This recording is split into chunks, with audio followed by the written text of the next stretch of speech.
स्वागत है PTC news विस्तार दर्शकों का। मैं हरप्रीत सिंह तुम देख रहे हो गिलको विचार तकरार एक अहम मुद्दे ते विचार चर्चा है। एक बार फिर तो हाजिर हाँ। जे ही नवंबर का महीना शुरू होंदा है असी सब त्यौहार मनाते हैं, असी सब खुशियां खेड़े मनाते हैं, पर कुछ लोग अजिहे भी ने जो अपनिਆਂ ਦੀ याद ਦੇ ਵਿੱਚ ਬਰਸੀਆਂ ਮਨਾਉਂਦੇ ਨੇ। ਅਸੀਂ ਲੋਕ देसी घ्यो ਦੇ ਦੀਵੇ, तेल ਦੇ ਦੀਵੇ ਬਾਲਦੇ ਹਾਂ, ਉਹ ਲੋਕ ਹੰਝੂਆਂ ਦੇ ਦੀਵੇ ਬਾਲਦੇ ਨੇ। ਉਹ याद करते हैं उस संताप ਨੂੰ जो दुनिया के सब तो वड्डे लोकतंत्र ਦੇ ਵਿੱਚ ਹੋਇਆ। ਉਹ संताप जिस ਦੇ 38 साल पूरे हो चुके हैं, पर वो संताप कदे खत्म नहीं हो सकता। जी हाँ, मैं गल कर रहा 1984 सिख कतलेआम की। हर साल इस आस दे विच, इस उम्मीद दे विच वो पीड़ित रहंदे ने कि कदे तक कोई दिन आएगा जो सानू पूर्ण तौर पर इंसाफ मिलेगा। कदे तक कोई दिन आएगा कि ना सिर्फ वो कातल अंदर जाणगे बल्कि उन्होंने पुश्त पनाई करने वाले वो सियासतदान भी अंदर जाणगे, वो मुख मुलजम भी अंदर जाणगे जिन्हां ने नस्लां तबाह कर दित्तियां। पर अफसोस अजिहा नहीं हो पाया। इल्जाम एक पोलीटिकल पार्टी ते लगता है, पर वो पोलीटिकल पार्टी तां ही पूरे मुल्क दे विच हुण सत्ताधारी धिर नहीं है। सरकारां बदलण दे नाल भी इंसाफ क्यों नहीं मिलिया, ये भी एक वड्डा सवाल है। 1984 सिख कतलेआम के जिहड़े पीड़ित ने अदालतां दे विच चक्कर कटदे ने, अदालतां दे विच चप्पलां तक घिस गईयां उन्हां दे चक्कर कट कट के, पर हाले तक पूर्ण तौर पर इंसाफ नहीं मिलिया। अंशक जां जदों कोई इंसाफ मिलदा तां ठंडक जरूर पैंदी है, कलेजे नूं ठंडक पैंदी है कि साडे मुलजम ने जिहड़े वो जेलां दे विच हुण बंद ने, कईयां नूं फांसी की सज़ा भी हुई है, पर हाले तक भी वो मुलजम बाहर ने जिन्हां ने सारी विਉਂਤਬੰਦੀ की, जिन्हां ने सारी ये घटनाक्रम को अंजाम देने दे विच अहम भूमिका निभाई। वो कदों अंदर होणगे, एक वड्डा सवाल जरूर खड़ा हुंदा है। क्योंकि जदों असीं कहने हैं कि घट गिणतियां दे मनां दे अंदर बेभरोसगी की भावना है, वो भावना इसे करके है कि एक मुल्क दे विच इंसाफ दो तरह का नहीं हो सकता, एक मुल्क दे विच कानून दो तरह का नहीं हो सकता। घट गिणतियां लई कानून होर होवे तां दूजियां लई होर होवे। इसे करके वड्डा सवाल जिहड़ा इह साडे लोकतंत्र ते चुक्या जांदा है। अज की विचार चर्चा निरोल असी नॉन पोलीटिकल डिबेट लैके आए हैं, क्योंकि पोलीटिकल पार्टियां हर वक्त अपने तो पल्ला छड़ा के दूजियां पार्टियां ते घेरतियां रहंदियां ने। इस करके साडी पूरी कोशिश रहेगी कि हुण की हो सकता अगे, क्योंकि एक डिमांड ट्रुथ कमीशन की भी उठी है कि एक ट्रुथ कमीशन बनाया जाए। 1984 जिहड़ा ऑपरेशन ब्लू स्टार साका नीला तारा होया सीगा, उस ते भी उठी सी कि घट्टो घट दुनिया को यह पता लगना चाहिए कि यह साजिश करता कौन सी, किवें साजिश की गई, किवें यह सारा कुछ घटनाक्रम घटिया, किवें सिख कतलेआम दे कुछ ये तो नहीं हो सकता कि कुछ क लोग ही इस हज़ारां सिख कतलेआम के पिछे सन, कुछ क लोग ही सिर्फ जेल दे विच ने, बाकी लोग की ने कि वो 5 7 10 15 20 लोगों ने ही इन्ने वड्डे कतलेआम नूं अंजाम दिता सीगा। जे नहीं दिता सी ते बाकी कित्थे ने, बाकी मुलजम कौन ने, उन्हां दी पछाण क्यों नहीं हो पाई। किते असी तो नहीं अवेसले रह गए, किते केसां दी पैरवी असी ना ठीक कीती होवे, साडी लीडरशिप ने पैरवी ठीक ना कीती होवे, साडे वकीलां ने इन्हां केसां दी पैरवी ठीक ना कीती होवे, इस करके तो नहीं असी पिछे रह गए। ये सारियां चीज़ां ने जिहड़ियां ये समझण वालियां ने। साडे नाल 3 खास मेहमान जुड़े हुए हैं इस पूरे मुद्दे ते गलबात करन दे लई, और तीनों खास मेहमान इस मुद्दे दे नाल बड़े डूंगे जुड़े हुए हैं। एडवोकेट नवकिरण सिंह जी सीनियर वकील ने, पंजाब ते हरियाणा हाई कोर्ट के मनुखी अधिकारों की लड़ाई लंबे समय तो लड़ते आ रहे हैं। आरपी सिंह जी सीनियर आगू ने बीजेपी के, जिन्हों ने हमला मारिया कि भावें वो जंगी कैदी होण, सिख कैदी होण, या 1984 सिख कतलेआम दा इंसाफ की गल होवे तां इन्हां ने हा दा नारा मारिया। गुरदीप कौर जी जो कि खुद पीड़ित ने, प्रधान भी ने इस्त्री विंग 1984 सिख कतलेआम वैलफेयर सोसाइटी के। तुहाडे तिन्हां दा बहुत बहुत स्वागत है, क्योंकि ये मुद्दा बहुत गंभीर है, ये मुद्दा बड़ा संवेदनशील है। असी हर बार डिबेटा तो जरूर करते हैं, पर इस आस दे विच करते हैं कि घट्टो घट ये वो दिन होवे जदों उन्हां लोकां नूं याद करके साडीआं सरकारां तक ये चेतनता जगाई जाए। हाले भी कुछ लोग ने जिहड़े थोड़े तो आस लगा के बैठे हुए हैं, हाले भी वो आसां दे दीवे नूं अपनी तली ते रख के बैठे हुए हैं कि ये दीवे की लो नहीं बुझनी चाहिए, क्योंकि लोगों का विश्वास इस कार्य प्रणाली ते है, इस इंसाफ की देवी ते है, पर यह लो बुझनी नहीं चाहिए।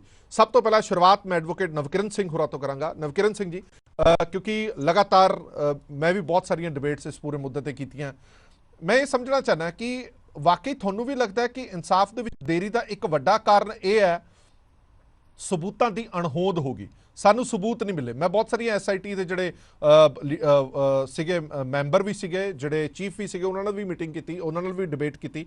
वो कहते जी सब तो वड्डा दुखांत यह है कि 1984 सिख कतलेआम के बहुत सारे सबूत ने जोड़े ਜਾਂ तो मिटा दिते गए ਜਾਂ दर्ज ही नहीं किए गए। इस करके केसां दे विच जिहड़ी पैरवी है वो भी खास काम नहीं आ पाई, और केसां दे विच ढिल मठ रही है, जिस करके जिहड़े मुलजम ने वो हाले तक बचे आ रहे हैं।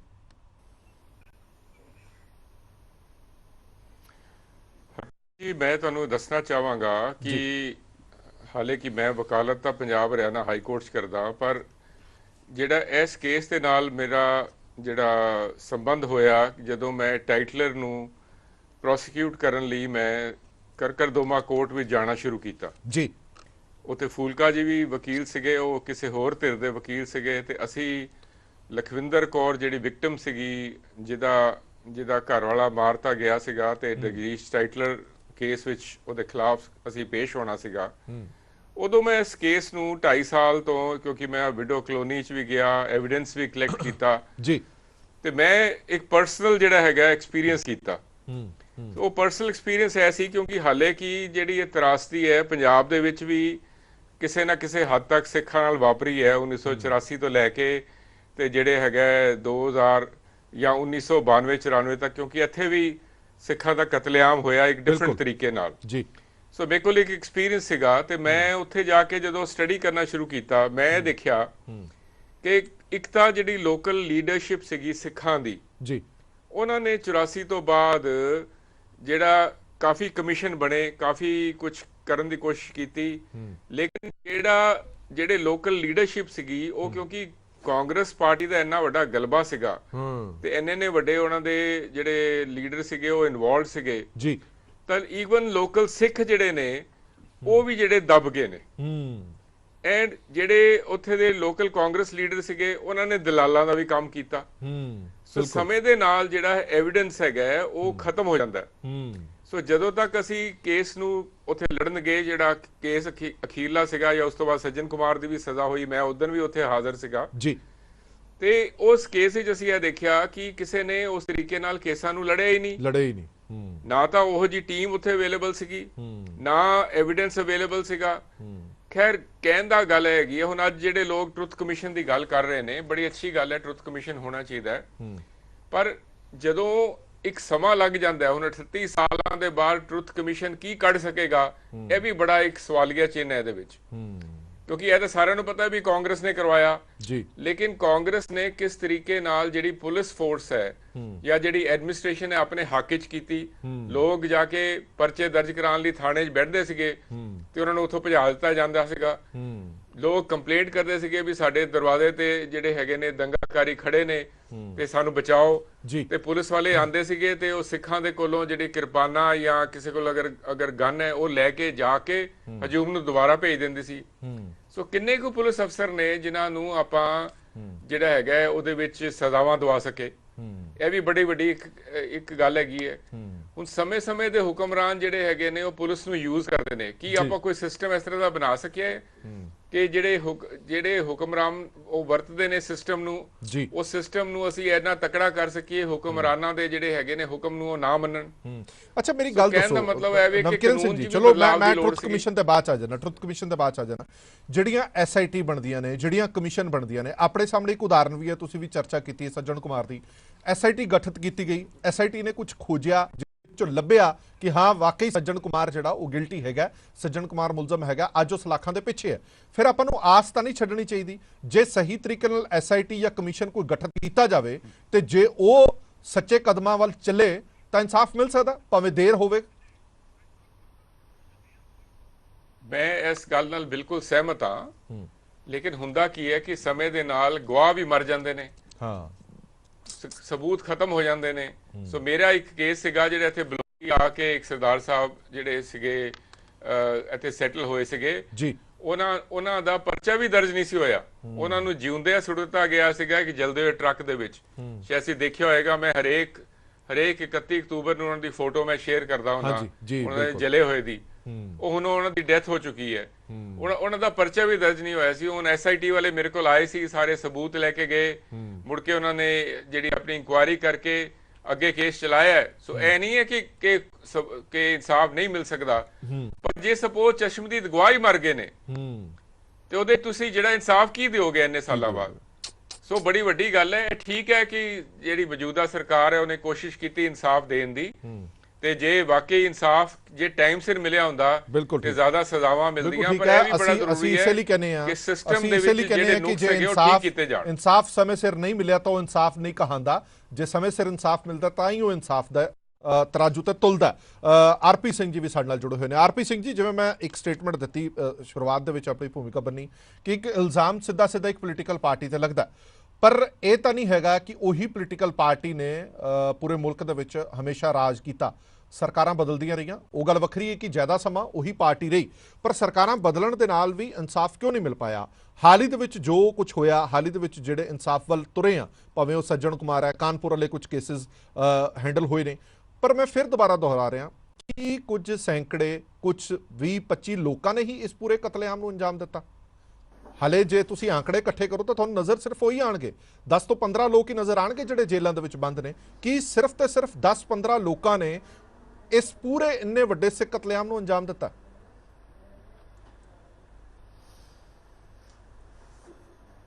ਦੇਖੋ, ਅਸਲ ਵਿੱਚ ਜਿਹੜੀ ਮੂਲ ਗੱਲ ਹੈਗੀ ਉਹ ਹੈਗੀ ਹੈ ਕਿ ਟਾਈਮ ਦਾ ਬੀਤਣਾ, ਇੱਕ ਸਬੂਤਾਂ ਦਾ ਮਿਟਣਾ, ਦੋ ਸਾਡੇ ਆਪਣੇ ਲੋਕੀ, मैं माफी चाहता थोड़ा कड़वा शब्द यूज करा, साढ़े अपने लोग काने होना, तीन जी साढ़े लोगों ने भी द्रोह किया है और आज वो बड़े बड़े ओहदियां ते बैठे ने, उन्होंने भी बड़ा द्रोह किया है।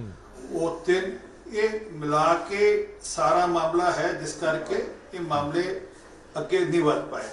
पर अगर आपकी जी लास्ट SIT बनी है, टिंगरा कमेटी जी बनी है, अगर वो ध्यान नाल उसकी रिपोर्ट अगर पढ़ लो, कोई तो साफ कह रहे ने टिंगरा साहब कि कोई हथ सी इन्हां दे पिछे जिहड़ा कि ये नहीं चाहता सी कि पुलिस ठीक कार्रवाई करे, एडमिनिस्ट्रेशन ठीक एक्शन लेवे और होर ते होर जजेस भी ठीक फैसला देन। वो अच्छे तक और वो जजेस का नाम भी ले रहे, मैं थोड़ी डिबेट नहीं रख रहे, पर वो जजेस का नाम ले रहे ने जी, वो पुलिस अधिकारियों का नाम ले रहे ने कि वो लोगों ते दबाव सी और किहदा दबाव सी ये जानकारी सानू, परंतु वो पुख्ता करिए, उन लोगों अगे लैके आइए, ये जरूरी है। और लगातार कोशिश की थी कि कई साल की इंसाफ ना मिले। याद करो, सज्जन कुमार को पुलिस अरेस्ट करन गई सी जी, जब अरेस्ट करन गई सी, CBI अरेस्ट करन गई सी, सॉरी, तो CBI अरेस्ट करन गई सी, उत्थे दंगा हो गया और CBI ਨੂੰ वापस आना ਪਿਆ। ਇੱਥੇ क्योंकि प्रधानमंत्री मोदी जी की सरकार है, सेंटर ਵਿੱਚ ਇਹਨਾਂ ਵੱਲ ਕੋਈ ਵਿਤਕਰਾ ਨਹੀਂ, ਕੋਈ ਉਦਾਂ ਗੱਲ ਨਹੀਂ, ਇਸ ਕਰਕੇ ਉਹ ਅਰੈਸਟ ਹੋਇਆ, ਅੱਜ ਜੇਲ੍ਹ ਵਿੱਚ ਹੈ। परंतु क्या जस्टिस ਢੀਂਗਰਾ ने जी गल, मैं कहता जस्टिस ਢੀਂਗਰਾ ने जो गल आखी है, क्या उत्थे भी काम होएगा नहीं होएगा? हुण कल फिर सुनवाई है, कल कोर्ट फिर सुनवाई है और मैं उसदे इंटरवीनर हैगा और लगातार उस केस को परस्यू कर रहे। आपकी जानकारी करके जस्टिस ढੀਂਗਰਾ की कमेटी सी वो भी ठंडी पै गई सी, जो एक मेंबर ने ज्वाइन नहीं किया। मैं राष्ट्रपति तक डेलीगेशन लेके गया, सारे वकील साहब से सूरी साहब सारे विच कर नहीं रहे, उन्होंने मेहनत की थी कि जस्टिस ढੀਂਗਰਾ कमेटी द्वारा 2 मेंबर नाल चली, पर जो जस्टिस ढੀਂਗਰਾ कह रहे ने उत्ते भी की एक्शन टेकन रिपोर्ट होएगी नहीं होएगी। और जेडी मैं ट्रुथ कमीशन की गल रिक्वेस्ट की सरकार नूं, और इस गल तो की कि जो जस्टिस ढੀਂਗਰਾ कह रहे ने कि इहदे पिछे कोई ताकत हैगी, ताकत हैगी सन जिहड़ा पुलिस नूं काम करन तो रोक रही सी, एडमिनिस्ट्रेशन नूं काम करन तो रोक रही सी और जुडिशरी नूं इन्फ्लुएंस कर रही सी। वो ताकतां दा पता लगना चाहिए। आरपी सिंह जी, आरपी सिंह जी, एक सवाल मैं थोड़ा पूछना चाहना, ਤੁਸੀਂ ਇੱਕ ਸਵਾਲ ਲੈ ਲਓ ਨਾ, ਟਰੁਥ ਕਮਿਸ਼ਨ ਦੀ ਡਿਮਾਂਡ ਤਾਂ ਕਰ ਰਹੇ ਹੋ, ਪਰ ਕਈ ਐਲੀਗੇਸ਼ਨ ਤਾਂ ਤੁਹਾਡੀ ਪਾਰਟੀ ਤੇ ਵੀ ਲੱਗਦੇ ਰਹੇ ਨੇ, ਤੁਹਾਡੀ ਪਾਰਟੀ ਦੇ ਵੀ ਕੁਝ ਵਰਕਰਾਂ ਦਾ ਨਾਮ ਆਂਦਾ ਰਿਹਾ ਕਿ ਇਹ ਵੀ ਵਿੱਚ ਸ਼ਾਮਲ ਸੀਗੇ ਜੀ, ਉਹ ਵੀ ਸ਼ਾਮਲ ਸੀਗੇ। ਤੁਸੀਂ ਤਾਂ ਡਿਮਾਂਡ ਕਰ ਰਹੇ ਹੋ, ਕਿ ਤੁਹਾਨੂੰ ਲੱਗਦਾ ਕਿ ਤੁਹਾਡੀ ਪਾਰਟੀ ਜਾਂ ਹਾਈ ਕਮਾਂਡ ਸੁਹਿਰਦਤਾ ਦੇ ਨਾਲ ਇਸ ਮੁੱਦੇ ਤੇ ਕੰਮ ਕਰੇਗੀ?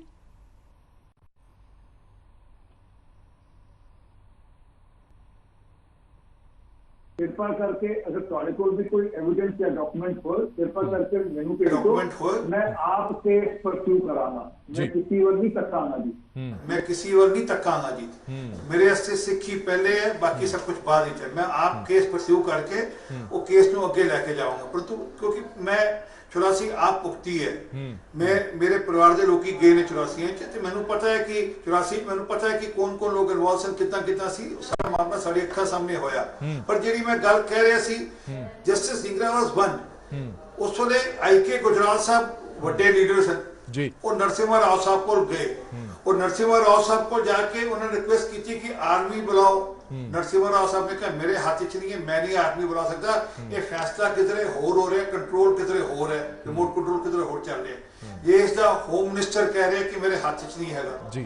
मैं इस करके कह रहे हैं क्योंकि 84 होने तो बाद जब राजीव गांधी ने इंडिया गेट से रैली की थी, ਉੱਥੇ ਕੀ ਕਿਹਾ ਸੀ, जब बड़ा पेड़ गिरता है तो धरती हिलती है। पर सवाल माफ करना आरपी सिंह जी, मेरा सवाल उत्थे ही है ना, मेरा सवाल वही है, जब ਤੁਹਾਨੂੰ ਸਭ ਕੁਝ ਪਤਾ ਹੈ, ਸਾਰੀ ਦੁਨੀਆ ਨੂੰ ਸਭ ਕੁਝ ਪਤਾ ਹੈ ਇਹਦੇ ਪਿੱਛੇ ਕੌਣ ਸੀ ਕੌਣ ਨਹੀਂ ਸੀ, ਕੌਣ ਰੋਕ ਰਿਹਾ ਸੀ, ਫਿਰ ਵੀ ਤੁਸੀਂ ਇਹ ਕਹੋ ਕਿ ਕੋਈ ਕਾਰਵਾਈ ਨਹੀਂ ਹੋ ਪਾ ਰਹੀ ਉਹਨਾਂ ਦੇ ਖਿਲਾਫ, ਉਹਦਾ ਫਿਰ ਕਾਰਨ ਕੌਣ ਹੈ, ਉਹਦੀ ਜ਼ਿੰਮੇਵਾਰੀ ਕੀ ਹੈ, ਕਾਰਵਾਈ ਕਿਹਨੇ ਕਰਾਣੀ ਹੈ? ਹੁਣ ਤਾਂ ਤੁਹਾਡੀ ਸਰਕਾਰ ਹੈ ਪਿਛਲੇ ਕਈ ਸਾਲਾਂ ਤੋਂ, ਜਦ ਤੁਹਾਨੂੰ ਪਤਾ ਹੈ ਕਿ ਇਹਦੇ ਪਿੱਛੇ ਕੌਣ ਹੈ, ਤੁਸੀਂ ਉਹਨਾਂ ਧਿਰਾਂ ਤੱਕ ਹੱਥ ਕਿਉਂ ਨਹੀਂ ਪਾਉਂਦੇ?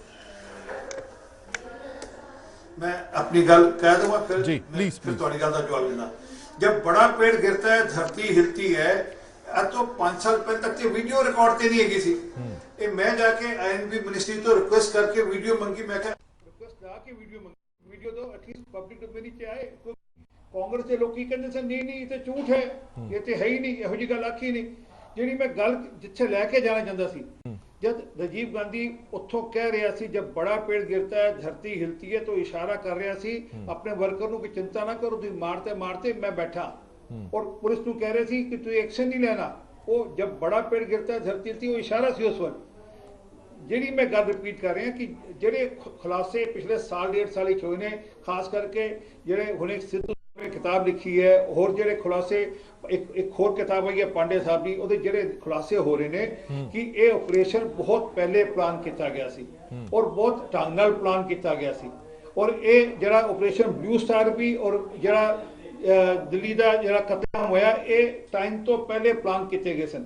ਬੀਬੀ ਦੀ ਹੱਤਿਆ ਹੋ ਗਈ, ਬੀਬੀ ਇੰਦਰਾ ਗਾਂਧੀ ਦੀ ਡੈਥ ਹੋ ਗਈ, ਉਹ ਅਲੱਗ ਹੈ, ਉਹ ਟ੍ਰਿਗਰਿੰਗ ਪੁਆਇੰਟ ਬਣ ਗਿਆ। ਅਗਰ ਨਹੀਂ ਵੀ ਹੁੰਦੀ ਤਦ ਵੀ ਇਹ ਹੋਣਾ ਸੀ ਜੋ ਹੋਇਆ ਦਿੱਲੀ, ਔਰ ਆਪਰੇਸ਼ਨ ਬਲੂ ਸਟਾਰ ਵੀ ਪਹਿਲੇ ਪਲਾਨ ਕੀਤਾ ਗਿਆ। ਇੱਥੇ ਤੱਕ ਇੰਡੀਕੇਟ ਕਰਦੇ ਨੇ ਕਿਉਂਕਿ ਉਹ ਰॉ ਦੇ ਅਫਸਰ ਸਨ ਉਸ ਵੇਲੇ, ਉਹ ਡਾਇਰੈਕਟਰ ਸਨ ਰॉ ਦੇ, ਉਹ ਕਹਿੰਦੇ ਨੇ ਕਿ ਇੱਕ ਪੂਰੀ ਟੀਮ ਜਿਹਦੇ ਚ ਕਮਲਨਾਥ, ਅਰੁਣ ਸਿੰਘ, ਅਰੁਣ ਨਹਿਰੂ, ਫੋਤੇਦਾਰ ਸਾਰੇ ਬੈਠਦੇ ਸਨ, ਪਲਾਨ ਕਰਦੇ ਸਨ। ਜੇ ਆਪਰੇਸ਼ਨ 1 ਆਪਰੇਸ਼ਨ 2 ਦਾ ਉਹ ਇੰਡੀਕੇਟ ਕਰ ਰਹੇ ਨੇ, ਅਗਰ ਉਹ ਸੱਚ ਹੈ ਔਰ ਜਿਹਦੇ ਉਹ ਐਵੀਡੈਂਸ ਦੇ ਰਹੇ ਨੇ, ਅਸੀਂ ਕਹਿ ਰਹੇ ਕਿ ਹਲੇ ਸਿੱਧੂ ਸਾਹਿਬ ਹੈਗੇ ਨੇ, ਹਲੇ ਤਰਲੋਚਨ ਸਿੰਘ ਜਿਹੜੇ ਉਸ ਵੇਲੇ ਗਿਆਨੀ ਜੈਲ ਸਿੰਘ ਜੀ ਦੇ OSD ਸਨ, ਉਹ ਹੈਗੇ ਨੇ, ਅਰੁਣ ਸਿੰਘ ਹੈਗੇ ਨੇ, ਕਮਲਨਾਥ ਹੈਗਾ, ਇਹ ਸਾਰਿਆਂ ਦੇ ਉਸ ਵੇਲੇ ਜਿਹੜੇ ਪੁਲਿਸ ਦੇ ਅਫਸਰ ਸਨ ਦਿੱਲੀ 'ਚ, ਗੌਤਮ ਕਾਲ, ਨਿਖਿਲ ਕੁਮਾਰ, ਮੈਕਸਲ ਪਰੇਰਾ, ਇੱਕ ਜਰਨਲਿਸਟ ਜਿਹਦਾ ਬੜਾ ਨਾਮ ਆਉਂਦਾ ਸੰਜੇ ਸੂਰੀ, ਇਹ ਸਾਰੇ ਹੈਗੇ ਨੇ। ਇਹਨਾਂ ਕੋਲੋਂ ਐਟਲੀਸਟ ਇੱਕ ਜਾਣਕਾਰੀ ਮਿਲੇ ਕਿ ਅੰਦਰ ਖਾਤੇ ਕੌਣ ਸਨ ਜਿਨ੍ਹਾਂ ਨੇ ਪਲਾਨ ਕੀਤਾ, ਇਹ ਪਲਾਨਿੰਗ ਕਿਹਦੀ ਸੀ। ਸਜ਼ਾਵਾਂ ਹੋਣੀਆਂ ਇੱਕ ਪਕਸ਼ ਹੈਗਾ, ਸਜ਼ਾਵਾਂ ਹੋ ਰਹੀਆਂ ਨੇ ਇੱਕ ਪਕਸ਼ ਹੈਗਾ, ਉਹ ਜ਼ਰੂਰੀ ਪਕਸ਼ ਹੈ, ਪਰੰਤੂ ਜਿਹਨੇ ਪਲਾਨਿੰਗ ਕੀਤੀ ਉਹ ਵੀ ਐਕਸਪੋਜ਼ ਹੋਵੇ, ਉਹ ਵੀ ਖੁਲਾਸਾ ਹੋਏ ਕਿ ਇਹ ਪਲਾਨਿੰਗ ਕਿੱਦਾਂ ਕੀਤੀ ਗਈ। ਔਰ ਪਹਿਲੀ ਵਾਰ ਦੇਸ਼ ਵਿੱਚ ਮਾਈਨੋਰਿਟੀਜ਼ ਨੂੰ, ਜਿਹੜੀ ਦੇਸ਼ ਭਗਤ ਮਾਈਨੋਰਿਟੀ ਹੈ, ਉਹਨੂੰ ਦੇਸ਼ ਦਰੋਹੀ ਸਾਬਿਤ ਕਰਕੇ ਮੈਜੋਰਿਟੀ ਵੋਟ ਲੈਣ ਵਾਸਤੇ ਇਹ ਸਾਰਾ ਖੇਡਾ ਕੀਤਾ ਗਿਆ। ਇਹ ਪਲਾਨਿੰਗ ਸੰਜੇ ਗਾਂਧੀ ਤੋਂ ਸ਼ੁਰੂ ਹੋਈ, ਸੰਜੇ ਗਾਂਧੀ ਜਦ ਤੋਂ ਬਾਅਦ ਰਾਜੀਵ ਗਾਂਧੀ ਨੇ ਉਹਨੂੰ ਕੰਟੀਨਿਊ ਕੀਤਾ। ਜੀ ਬਿਲਕੁਲ, ਮੈਂ ਇੱਕ ਮਿੰਟ ਵਾਪਸ ਆਣਾ ਤੁਹਾਡੇ ਕੋਲ, ਵਾਪਸ ਆਣਾ, ਪਰ ਸਵਾਲ ਤਾਂ ਇਹ ਖੜਾ ਹੁੰਦਾ ਕਿ ਤੁਹਾਡੀ ਡਿਮਾਂਡ ਬਹੁਤ ਜਾਇਜ਼ ਹੈਗੀ ਹੈ, ਔਰ ਡਿਮਾਂਡ ਵੀ ਉਹ ਸੱਤਾਧਾਰੀ ਧਿਰ ਦਾ ਇੱਕ ਆਗੂ ਕਰ ਰਹੇ ਨੇ। ਡਿਮਾਂਡ ਤਾਂ ਵਿਰੋਧੀ ਧਿਰ ਕਰੇ ਜਾਂ ਕੋਈ ਹੋਰ ਕਰੇ ਤਾਂ ਗੱਲ ਸਮਝ ਆਉਂਦੀ ਹੈ, ਪਰ ਡਿਮਾਂਡ ਵੀ ਸੱਤਾਧਾਰੀ ਧਿਰ ਕਰ ਰਹੀ ਹੈ, ਸੱਤਾਧਾਰੀ ਧਿਰ ਦਾ ਇੱਕ ਵੱਡਾ ਨੁਮਾਇੰਦਾ ਕਰ ਰਿਹਾ, ਉਹ ਡਿਮਾਂਡ ਮੰਨੀ ਜਾਂਦੀ ਕਿ ਨਹੀਂ ਮੰਨੀ ਜਾਂਦੀ, ਵੱਡਾ ਸਵਾਲ ਇਹ ਵੀ ਖੜਾ ਹੁੰਦਾ। ਮੈਂ ਵਾਪਸ ਆਣਾ ਤੁਹਾਡੇ ਕੋਲ। ਗੁਰਦੀਪ ਕੌਰ ਜੀ ਮੇਰੇ ਨਾਲ ਜੁੜੇ ਹੋਏ ਨੇ, 1984 ਸਿੱਖ ਕਤਲੇਆਮ ਦੇ ਪੀੜਤ ਨੇ। ਗੁਰਦੀਪ ਕੌਰ ਜੀ, ਦੋਵੇਂ ਜਿਹੜੇ ਸਾਡੇ ਨਾਲ ਮਹਿਮਾਨ ਨੇ, ਤੁਸੀਂ ਦੋਵਾਂ ਨੂੰ ਸੁਣਿਆ, ਐਡਵੋਕੇਟ ਨਵਕਿਰਨ ਸਿੰਘ ਜੀ ਔਰ ਆਰਪੀ ਸਿੰਘ ਜੀ ਨੂੰ ਵੀ ਸੁਣਿਆ, ਸੁਹਿਰਦਤਾ ਦੇ ਨਾਲ ਚਾਹੁੰਦੇ ਨੇ ਕਿ ਇਨਸਾਫ ਹੋਵੇ। ਤੁਸੀਂ ਵੀ ਵੱਖੋ-ਵੱਖ ਕੇਸਾਂ ਦੇ ਵਿੱਚ ਇਨਵੋਲਵ ਰਹੇ ਹੋ, ਤੁਸੀਂ ਵੀ ਅਦਾਲਤਾਂ ਦੇ ਵਿੱਚ ਚੱਕਰ ਕੱਟਦੇ ਰਹੇ ਹੋ। ਤੁਹਾਡੇ ਮੁਤਾਬਕ ਕੀ ਮੌਜੂਦਾ ਸਮੇਂ ਦੇ ਵਿੱਚ ਇਨਸਾਫ ਹੋਇਆ? ਪਿੱਛੇ ਤਾਂ ਚਲੋ ਉਮੀਦ ਹੀ ਛੱਡ ਦਿਓ, ਕਿਉਂਕਿ ਇਹ ਇਲਜ਼ਾਮ ਲੱਗਦਾ ਰਿਹਾ ਕਿ ਜਿਹੜੀ ਧਿਰ ਨੇ ਇਹ ਸਾਰਾ ਕਤਲੇਆਮ ਕੀਤਾ, ਉਹ ਤੋਂ ਇਨਸਾਫ ਦੀ ਤੁਸੀਂ ਦਰਕਾਰ ਕਿਵੇਂ ਕਰ ਸਕਦੇ ਹੋ? ਹਾਲ ਹੀ ਦੇ ਵਿੱਚ ਜੋ ਕੁਝ ਹੋਇਆ, ਜਿੰਨਾ ਕੁ ਵੀ ਇਨਸਾਫ ਹੋਇਆ, ਉਹ ਤੋਂ ਤਸੱਲੀ ਹੈ ਜਾਂ ਤੁਹਾਨੂੰ ਲੱਗਦਾ ਕਿ ਹੋਰ ਵੀ ਬਹੁਤ ਕੁਝ ਹਲੇ ਕਰਨਾ ਬਾਕੀ ਹੈ?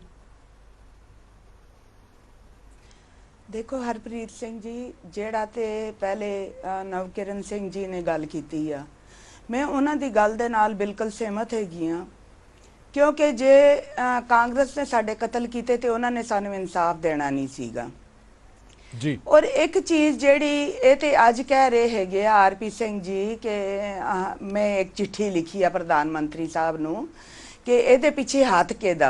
ਮੈਂ ਵੀਰ ਜੀ ਨੂੰ ਇੱਕ ਚੀਜ਼ ਦੱਸ ਦੇਣਾ ਚਾਹਨੀ ਆ ਕਿ ਦੇਖੋ ਇਸ ਚੀਜ਼ ਨੂੰ ਕਹਿੰਦੇ ਸਾਨੂੰ 38 ਸਾਲ ਹੋ ਗਏ ਕਿ ਇਹਦੇ ਪਿੱਛੇ ਹੱਥ ਰਾਜੀਵ ਗਾਂਧੀ ਦਾ, ਜੋ ਉਸ ਟਾਈਮ ਦਾ ਪ੍ਰਧਾਨ ਮੰਤਰੀ ਸੀ, ਰਾਜੀਵ ਗਾਂਧੀ ਨੇ ਜਦੋਂ ਪ੍ਰਧਾਨ ਮੰਤਰੀ ਬਣ ਕੇ ਸਹੁੰ ਚੁੱਕੀ, ਉਸ ਤੋਂ ਬਾਅਦ ਇੱਕ ਮੀਟਿੰਗ ਲਈ ਸੀ।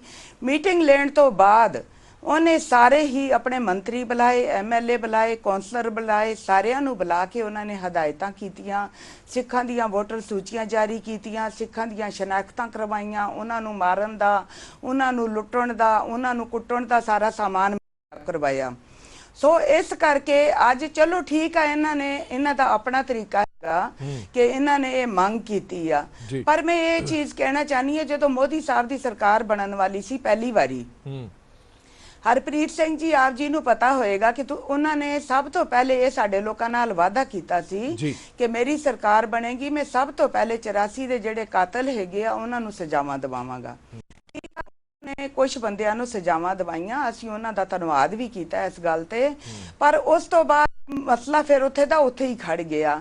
ਇਹ ਚੀਜ਼ਾਂ ਵੀਰ ਜੀ ਉਦੋਂ ਯਾਦ ਆਨੀਆਂ ਜਦੋਂ ਕਿ ਕੋਈ ਇਲੈਕਸ਼ਨ ਆ ਜਾਵੇ ਜਾਂ ਕਦੇ ਇਹਨਾਂ ਨੂੰ 84 ਦੇ ਕਤਲੇਆਮ ਦੀ ਗੱਲ ਕਰਕੇ ਕੋਈ ਲਾਹਾ ਲੈਣਾ ਹੋਵੇ ਸਰਕਾਰਾਂ ਨੇ, ਉਦੋਂ ਯਾਦ ਆਨੀਆਂ। ਨਹੀਂ ਤੇ ਸਾਡੇ ਜ਼ਖਮਾਂ ਤੇ ਕਦੀ ਵੀ ਕਿਸੇ ਨੇ ਮਰਹਮ ਲਾਉਣ ਦੀ ਕੋਸ਼ਿਸ਼ ਨਹੀਂ ਕੀਤੀ।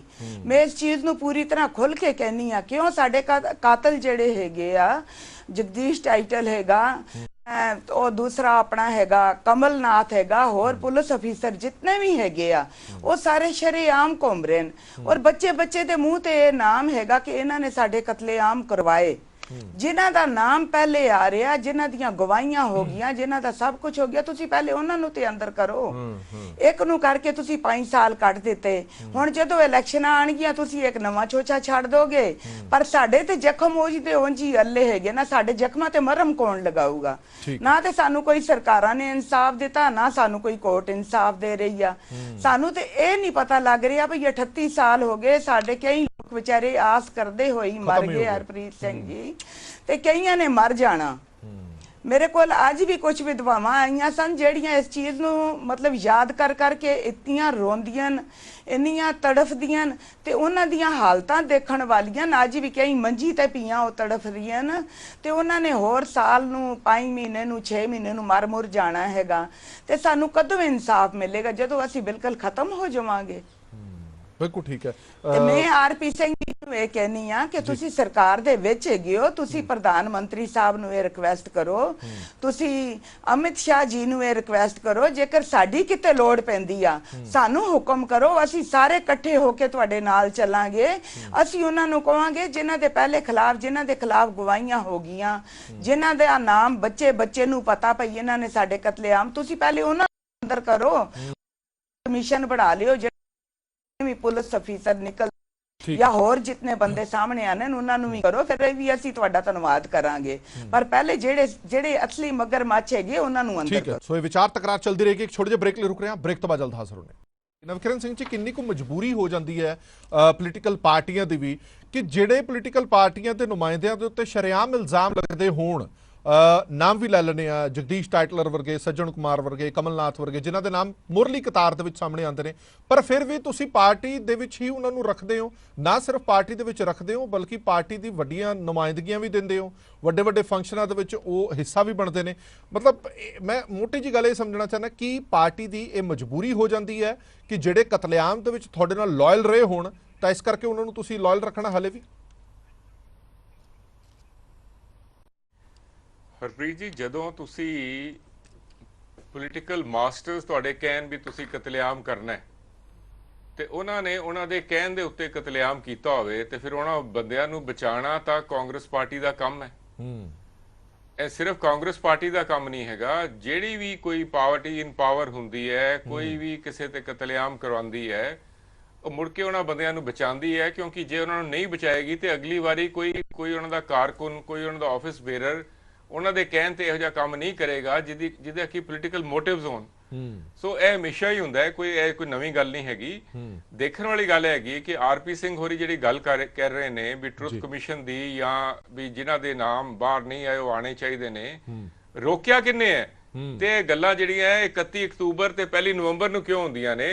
ਸਾਰਾ ਸਾਲ ਤੁਸੀਂ ਕੀ ਕਰਦੇ ਹੋ? ਸਰਕਾਰ ਤਾਂ ਤੁਹਾਡੀ ਪਾਵਰ 'ਚ ਹੈਗੇ ਹੋ, ਤੁਸੀਂ ਬੈਠੇ ਹੋ, ਸਾਥ ਲੋਚਨ ਸਿੰਘ ਹੋਰੀ ਬੈਠੇ ਨੇ, ਇਕਬਾਲ ਸਿੰਘ ਲਾਲਪੁਰਾ ਹੋਰੀ ਦਿੱਲੀ ਬੈਠੇ ਨੇ, ਸਾਰੇ ਰਲ ਮਿਲ ਕੇ ਕੱਢੋ ਸਾਰਾ ਸੱਚ ਤਾਂ ਤੁਹਾਡੇ ਕੋਲ ਪਿਆ ਹੈ। ਉਹਦੇ ਲਈ ਸਾਡੀ ਇਜਾਜ਼ਤ ਦੀ ਕੀ ਲੋੜ ਹੈ?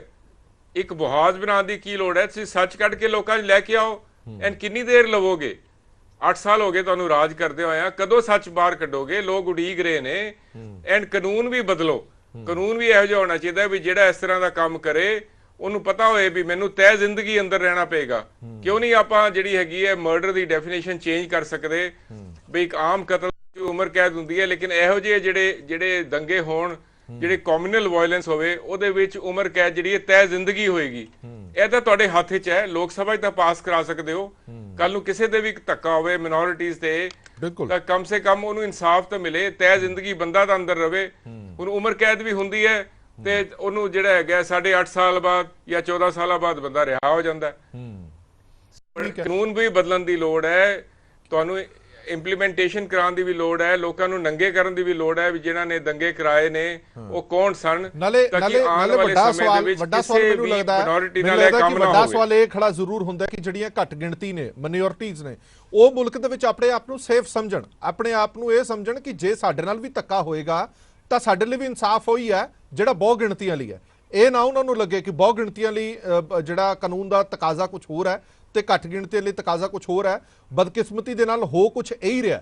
ਮੈਂ ਬੰਦੀ ਸਿੰਘਾਂ ਦਾ ਮੁੱਦਾ ਛੇੜਨਾ ਨਹੀਂ ਚਾਹੁੰਦਾ, ਆਰਪੀ ਸਿੰਘ ਜੀ ਹੋਰਾਂ ਤੋਂ ਜਵਾਬ ਵੀ ਲੈ ਲਾਂਗਾ। ਹੋ ਇਹੀ ਰਿਹਾ ਕਿ ਘੱਟ ਗਿਣਤੀਆਂ ਦੇ ਨਾਲ ਬੰਦੀ ਸਿੰਘ ਸੰਬੰਧਿਤ ਨੇ, ਇਸ ਕਰਕੇ ਉਹ ਜੇਲ੍ਹਾਂ ਦੇ ਵਿੱਚ ਬੰਦ ਨੇ। ਬਹੁ ਗਿਣਤੀਆਂ ਨਾਲ ਸੰਬੰਧਿਤ ਬਹੁਤ ਸਾਰੇ ਅਜਿਹੇ ਮੁਲਜ਼ਮ ਨੇ ਜਿਨ੍ਹਾਂ ਤੇ ਰੇਪ ਵਰਗੇ, ਜਿਨ੍ਹਾਂ ਤੇ ਕਤਲ ਵਰਗੇ ਇਲਜ਼ਾਮ ਨੇ, ਤੇ ਉਹ ਸਾਲ ਦੇ ਵਿੱਚ 3-3 ਵਾਰ ਪਰੋਲਾਂ ਤੇ ਬਾਹਰ ਆ ਜਾਂਦੇ ਨੇ। ਨਵਕਿਰਨ ਸਿੰਘ ਜੀ ਐਡ ਕਰਨਗੇ, ਫਿਰ ਮੈਂ ਆਰਪੀ ਸਿੰਘ ਜੀ ਹੋਰਾਂ ਕੋਲ ਜਾਣਾ। ਹਾਂਜੀ ਨਵਕਿਰਨ ਸਿੰਘ ਜੀ। ਦੇਖੋ ਹਰਪ੍ਰੀਤ ਜੀ, ਇਹ ਬੜਾ ਜ਼ਰੂਰੀ ਹੈ ਕਿ ਕਾਨੂੰਨ ਵਿੱਚ ਬਦਲਾਵ ਲੈ ਕੇ ਆਇਆ ਜਾਵੇ। ਹੁਣ ਜਿਹੜਾ ਬੰਦਾ, ਹੁਣ ਦੇਖੋ ਨਾ ਤੁਸੀਂ, ਮੈਂ ਗੱਲ ਕਰ ਰਿਹਾ ਵੀ ਅੱਜ ਤਾਂ ਇੱਕ ਵਾਰੀ ਸਿੱਖਾਂ ਨਾਲ ਹੋਇਆ, ਗੁਜਰਾਤ ਵਿੱਚ ਮੁਸਲਮਾਨਾਂ ਨਾਲ ਵੀ ਹੋਇਆ। ਇਹ ਜ਼ਰੂਰੀ ਨਹੀਂ ਹੈ ਕਿ ਇਹ ਰਿਪੀਟ ਨਹੀਂ ਹੋਏਗਾ। ਜਦੋਂ ਅਸੀਂ ਕਹਿੰਦੇ ਆ, ਜਦੋਂ ਅਸੀਂ 31 ਅਕਤੂਬਰ ਤੇ 1 ਨਵੰਬਰ ਨੂੰ ਕਹਿੰਦੇ ਆ ਵੀ ਅਸੀਂ ਜਿਹੜੀ ਸਿੱਖ ਨਸਲਕੁਸ਼ੀ ਹੈਗੀ ਹੈ ਉਹਨੂੰ ਭੁੱਲਣਾ ਨਹੀਂ ਚਾਹੁੰਦੇ, ਇਹ ਨਹੀਂ ਹੈ ਕਿ ਅਸੀਂ ਚਾਹੁੰਦੇ ਆ ਵੀ ਸਾਡੇ ਜ਼ਖਮ ਜਿਹੜੇ ਅੱਲੇ ਰਹਿਣ। ਅਸੀਂ ਚਾਹੁੰਦੇ ਆ ਵੀ ਅਸੀਂ ਬਾਰ-ਬਾਰ ਲੋਕਾਂ ਨੂੰ ਯਾਦ ਕਰਾਉਂਦੇ ਰਹੀਏ ਵੀ ਇਹ ਧੱਕਾ ਹੋਇਆ ਸੀ ਤੇ ਇਹਦੇ ਵਾਸਤੇ ਤੁਸੀਂ ਸੁਚੇਤ ਰਹੋ। ਕਿਸੇ ਨਾਲ ਵੀ ਹੋ ਸਕਦਾ, ਕਿਉਂਕਿ ਜਿਹੜਾ ਹੁਕਮਰਾਨ ਹੈ ਉਹਦੇ ਵਾਸਤੇ ਇਨਸਾਨ ਦੀ ਕੀਮਤ ਕੁਝ ਨਹੀਂ ਹੈ। ਬਿਲਕੁਲ, ਉਹਦੇ ਲਈ ਸਿਰਫ ਆਪਣੀ ਸੀਟ ਆਫ ਪਾਵਰ ਹੈ। ਆਪਣੀ ਪਾਵਰ ਨੂੰ ਹਥਿਆਣ ਲਈ ਤੇ ਆਪਣੀ ਪਾਵਰ ਨੂੰ ਕਾਮਯਾਬ ਤੇ ਸਿਰ ਰੱਖਣ ਲਈ ਉਹ ਕਿਸੇ ਵੀ ਕਤਲੇਆਮ ਵਿੱਚ ਸਮੇਂ ਤੋਂ ਸਮੇਂ ਆਪਣਾ ਇਨਵੋਲਵ ਹੁੰਦਾ ਹੈ। ਪਰ ਕੀ ਹੈ, ਕਾਨੂੰਨ ਉਸ ਤਰ੍ਹਾਂ ਬਣਾਉਂਦੇ ਨੇ? ਕਿਉਂ ਨਹੀਂ ਕਾਨੂੰਨ ਇਸ ਤਰ੍ਹਾਂ ਬਣਾਉਂਦੇ? ਹੁਣ ਅਮਰੀਕਾ ਦੇ ਵਿੱਚ ਸਪੋਜ਼ ਕੋਈ ਹੇਟ ਵਾਇਲੈਂਸ ਹੁੰਦੀ ਹੈ, ਕਿਸੇ ਸਿੱਖ ਨੂੰ ਮਾਰਿਆ ਜਾਂਦਾ ਹੈ, ਇੱਕਦਮ FBI ਜਿਹੜੀ ਹੈਗੀ ਹੈ ਇਨਵੈਸਟੀਗੇਸ਼ਨ ਕਰਦੀ ਹੈ। ਸਾਡੇ ਮੁਲਕ ਦੇ ਵਿੱਚ ਕੋਈ ਵੀ ਹੇਟ ਕ੍ਰਾਈਮ ਹੋਵੇ ਉਹਨੂੰ ਇੰਪੋਰਟੈਂਸ ਦਿੱਤੀ ਨਹੀਂ ਜਾਂਦੀ, ਕਿਉਂਕਿ ਉਹ ਹੇਟ ਕ੍ਰਾਈਮ ਜਿਹੜੀ ਹੈਗੀ ਆ ਹੁਕਮਰਾਨ ਆਪ ਕਰਾਉਂਦਾ ਹੈ। ਨਾ ਇਹ ਕਾਨੂੰਨ ਬਦਲਦੇ ਨੇ, ਨਾ ਸਪੈਸ਼ਲ ਕਾਨੂੰਨ ਬਣਾਉਂਦੇ ਨੇ। ਚਲੋ ਠੀਕ ਹੈ, ਮੈਂ ਆਰਪੀ ਸਿੰਘ ਜੀ ਹੋਰਾਂ ਤੋਂ ਜਵਾਬ ਲੈ ਲਾਂ। ਆਰਪੀ ਸਿੰਘ ਜੀ ਹੋਰਾਂ ਤੋਂ ਜਵਾਬ ਲੈ ਲਾਂ। ਆਰਪੀ ਸਿੰਘ ਜੀ, ਮੈਨੂੰ ਕਈ ਵਾਰੀ ਐਂ ਲੱਗਦਾ ਕਿ ਪ੍ਰਮਾਤਮਾ ਨੇ ਤੁਹਾਨੂੰ ਬਹੁਤ ਵੱਡਾ ਮੌਕਾ ਦਿੱਤਾ ਹੈ। ਉਹ ਦਾਗ ਜਿਹੜਾ ਭਾਰਤ ਤੇ ਲੱਗਿਆ, ਭਾਰਤ ਦੇ ਲੋਕਤੰਤਰ ਤੇ ਏਡਾ ਵੱਡਾ ਧੱਬਾ ਲੱਗਿਆ, ਉਸ ਧੱਬੇ ਨੂੰ ਮਿਟਾਉਣ ਦੇ ਲਈ, ਧੱਬਾ ਤਾਂ ਨਹੀਂ ਮਿਟ ਸਕਦਾ ਪਰ ਉਹਦੇ ਦਾਗ ਥੋੜੇ ਘੱਟ ਕਰਨ ਦੇ ਲਈ ਤੁਹਾਨੂੰ ਮੌਕਾ ਦਿੱਤਾ ਕਿ ਤੁਹਾਡੀ ਪਾਰਟੀ ਦੀ ਸਰਕਾਰ 8 ਸਾਲ ਤੋਂ ਰਹੀ ਹੈ, ਹੁਣ ਸੱਤਾਧਾਰੀ ਤੇ ਰਹੀ ਹੈ। ਘੱਟੋ ਘੱਟ ਆਪਾਂ ਇਹਨਾਂ ਲੋਕਾਂ ਨੂੰ ਇਨਸਾਫ ਦਿਵਾ ਕੇ ਇਹ ਪੂਰੀ ਦੁਨੀਆ ਦੇ ਵਿੱਚ ਗੱਲ ਜ਼ਰੂਰ ਪਹੁੰਚਾ ਸਕਦੇ ਹਾਂ ਕਿ ਜੇ ਦੁਨੀਆ ਦੇ ਸਭ ਤੋਂ ਵੱਡੇ ਲੋਕਤੰਤਰ ਦੇ ਵਿੱਚ ਲੋਕਤੰਤਰ ਦਾ ਘਾਣ ਹੋਇਆ ਤਾਂ ਉਸ ਨੂੰ ਬਚਾਉਣ ਦੇ ਲਈ ਕੋਸ਼ਿਸ਼ ਵੀ ਹੋਈ। ਜਿਵੇਂ ਨਵਕਿਰਨ ਸਿੰਘ ਹੁਰੀ ਕਹਿ ਰਹੇ ਨੇ ਕਿ ਸਰਕਾਰ ਤਾਂ ਤੁਹਾਡੀ ਹੈ, ਤੁਸੀਂ ਹੀ ਕਰਨਾ, ਤੁਸੀਂ ਡਿਮਾਂਡ ਨਾ ਕਰੋ, ਤੁਸੀਂ ਕਰਕੇ ਦਿਖਾਓ। पहली गल तो समझावा मैं कि सरकार और पार्टी च फर्क होता है। सरकार वकन काम करती, मैंने पार्टी के नाते जो काम करना है या एक सिख नाते जो करना है मैं कर रहा और करता रहा हूं। दूजी गल शायद नवकीर नूं जानकारी नहीं हैगी, टिंगरा कमेटी वाइंड अप हो गई सी। टिंगरा कमेटी नूं चेज अप करना, उन्होंने फॉलो अप करना, मैं दसिया राष्ट्रपति तक गए वो ताकि कमेटी वाइंड अप ना हो। सुप्रीम कोर्ट कल भी तारीख है, कल मैं फिर पेश आऊँगा। और सज्जन कुमार होए, टैकलर होए, बेशक वो कमलनाथ होए और चाहे वो टिंगरा कमेटी हो, हर कोर्ट की तारीख मैं वकीलों नाल परस्यू करके मैटर करके चला आप परस्यू करता रहा। तीजी गल जी ये बार बार असी करते ना कि गुजरात और दिल्ली को कंपेयर करते, माफ़ी करना एक ना करया करो, क्योंकि गुजरात तो दिल्ली का कोई कंपेरिजन, गुजरात च दंगे होए सन, दिल्ली च कतलेआम होया सी, फर्क है। कोई जब दो कौमां आपस में लड़न, दो कौमां च होए वो दंगा हुंदा है। जब दिल्ली जरा हुणे रीसेंट होया सी वो दंगा सी, एक कतलेआम सी, प्री प्लान सी। जिहड़ी मैं एक उदाहरण चाहता सी, राइटर जो कृपा करके सिद्धू साहब की किताब पढ़ लो, ये बड़ा क्लीयरली मेंशन किया कि कितना दो हाँ सर मैं भी 3 बार पढ़ी और ਉਹਦੇ ਚੋਂ ਡਿਟੇਲਸ ਕੱਢ ਕੇ ਫਿਰ ਕੰਮ ਕੀਤਾ ਔਰ ਉਹਦੇ ਇਹ ਨਹੀਂ ਫਿਰ ਇਹਦੇ ਨਾਲ ਐਵੀਡੈਂਸ ਜੋੜੇ ਨੇ ਬਾਕੀ ਵੀ ਜਿਹੜੀ ਮੈਂ ਗੱਲ ਕਹਿ ਰਹੀ ਹਾਂ ਬੜਾ ਸਪਸ਼ਟ ਹੈ ਕਿ ਇਸ ਪ੍ਰੀ ਪਲਾਨ ਸੀ to win votes for electoral objectives ਇਹ ਕੋਈ ਕਮਿਊਨਲ ਵਾਇਲੈਂਸ ਨਹੀਂ ਸੀ ਕਿਰਪਾ ਕਰਕੇ ਇਹਨੂੰ ਕਮਿਊਨਲ ਵਾਇਲੈਂਸ ਵਿੱਚ ਨਾ ਕੈਟੇਗਰਾਈਜ਼ ਕਰੋ ਪਰ ਜਿਹੜੀ ਮੈਂ ਗੱਲ ਕਹਿਣ ਲੱਗਾ ਸੀ ਢਿੰਗਰਾ ਕਮੇਟੀ ਅੱਗੇ ਢਿੰਗਰਾ ਸਾਹਿਬ ਦੀ ਰਿਪੋर्ट पढ़ लो उन्हें जरा आखिरी लाइन अपनी रिपोर्ट च लिखी है अगर वो पढ़ लो तो तुसी भी दंग हो गए और मैं भी थोड़ा दंग सी वो कहते ने 199 केस हैं he says 199 cases he could not recommend reopening of even one क्योंकि लोग की गवाही ते नहीं आए ਅਸੀਂ लगातार ऐड दिते मैं गुरुद्वारे के बाहर होर्डिंग लाए पोस्टर लाए कि अपनी गवाहियां दो जाके ढिंगरा कमेटी के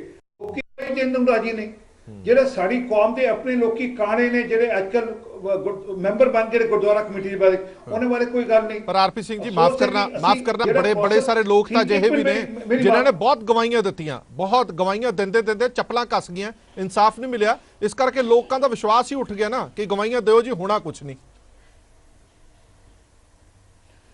ਦੇਖੋ ਮੈਂ ਜਿਹੜੀ ਰਿਕੁਐਸਟ ਵਾਪਸ ਕਰ ਰਿਹਾ ਅਗਰ ਅਸੀਂ ਆਪ ਪਰਸਿਊ ਕਰਕੇ तिलक विहार दजूरी गार्डन हर जगह जाके बिनतियां की अरदासा कराइया रिक्वेस्ट की कि कृपा करके अपनी गवाहियां ढिंगरा कमेटी अगे देन आओ 199 केस हैं 199 केसेस वो एक की केस रीओपन करने एक कंक्रीट एविडेंस नहीं लिया आ पाया ਅਸੀਂ ਕਹਿੰਦੇ ਰਹੇ ਟਾਈਟਲਰ ਬਾਰੇ ਪਰ ਟਾਈਟਲਰ ਬਾਰੇ ਕੋਈ ਕੰਕਰੀਟ ਐਵੀਡੈਂਸ ਲੈ ਕੇ ਨਹੀਂ ਆ ਪਾ ਰਿਹਾ ਇੱਕ ਵੀਡੀਓ ਸੀ ਮੈਂ ਆਪ ਦੇਖ ਕੇ ਆਇਆ ਢਿੰਗਰਾ ਸਾਹਿਬ ਨੂੰ ਕਿ ਇਹ ਵੀਡੀਓ ਹੈ ਟਾਈਟਲਰ ਦੀ ਜਿਹੜਾ ਟਾਈਟਲਰ ਕਹਿ ਰਿਹਾ ਕਿ ਮੈਂ ਰਾਜੀਵ ਗਾਂਧੀ ਨਾਲ ਪੂਰੀ ਦਿੱਲੀ ਦੀ ਸੜਕਾਂ ਨਾਪ ਰਹੇ ਸੀ ਦੇਖ ਰਹੇ ਸੀ ਕਿ ਕਤਲੇਆਮ ਠੀਕ ਹੋਏ ਨਹੀਂ ਹੋਇਆ ਜਿਹੜੀ ਮੈਂ ਵਾਪਸ ਰਿਪੀਟ ਗੱਲ ਕਰ ਰਿਹਾ ਇਸ ਕਰਕੇ ਅਸੀਂ ਆਖਿਆ ਦੋ ਚੀਜ਼ਾਂ ਬੜੀ ਜ਼ਰੂਰੀ ਨੇ 84 ਦੇ ਜਿੰਨੇ ਡਾਕੂਮੈਂਟ ਸਰਕਾਰ ਕੋਲ ਹੈਗੇ ਨੇ ਉਹ ਡੀਕਲਾਸੀਫਾਈ ਸਰਕਾਰ ਕਰੇ ਇਹ ਰਿਕੁਐਸਟ ਕੀਤੀ ਹੈ तरीके फॉर्मल रिक्वेस्ट भेजी है और डिक्लासीफाई होने का आउटकम होएगा कि सानू पता लगेगा कि ये षड्यंत्र पीछे क्योंकि जरा एक अफसर पुलिस अफसर सी इंदिरा गांधी सिक्योरिटी RN काओ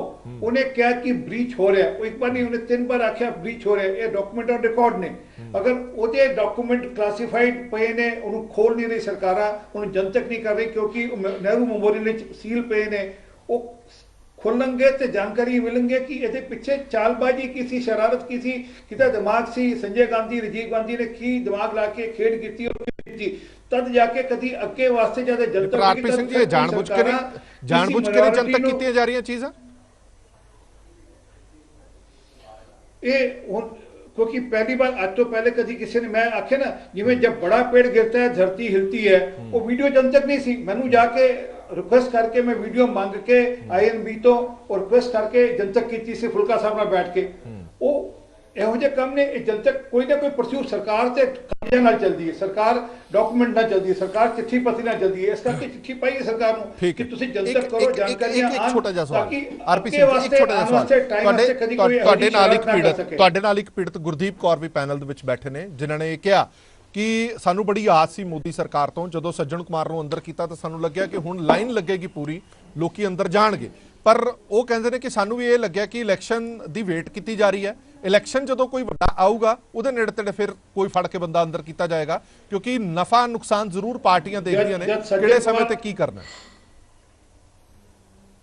जब सज्जन कुमार जेल गया भेजा गया था तो इलेक्शन करके गया कोई इलेक्शन नहीं सी सिर्फ इस करके क्योंकि कोर्ट की कार्रवाई पूरी हुई वो बेल एप्लीकेशन लगती है तो कोई इलेक्शन करके लगती है उसकी बेल एप्लीकेशन रिजेक्ट होती कोई इलेक्शन कर रिजेक्ट होती नहीं ऑनगोइंगली परस्यू करने पैंदे मैटर मैं हुण रिक्वेस्ट की 199 केसेस वास्ते मैं आप तरले मारे रिक्वेस्ट की लोगों की अपने आके गवाहियां दो SIT बैठी है गवाहियां दो गवाहियां नहीं आईयां जेड़ा सज्जन कुमार नूं होया इस करके जेड़ी सेंट्रल गवर्नमेंट ने SIT बिठाई सी ओदे जाके लोगों ने गवाहियां दित्तियां परस्यू हो पाए मैटर जेड़े बंद हो किसी दौरा खड़वाए अल्टीमेटली तो कम्युनिटी उत्ते भी और कम्युनिटी लीडर्स उत्ते भी है ठीक है साडे कोल ते असीं जो सरकार कोलों कर सकते हैं करा सकते हैं वो अपनी जगह लगा करांगे मैं इत्थे तक कीता कि मेरे ते कंटेम्प्ट ऑफ कोर्ट बन सकते हैं कि सुप्रीम कोर्ट क्योंकि असीं घट गिनती च भी घट गिनती दे हैं इस करके साडी चिंता नहीं करी क्योंकि असीं 2% है अगर 20% होते तो अद्धी रात कोर्ट खुलदे ने 20% वास्ते इस देश विच बिल्कुल ठीक है तुहाडी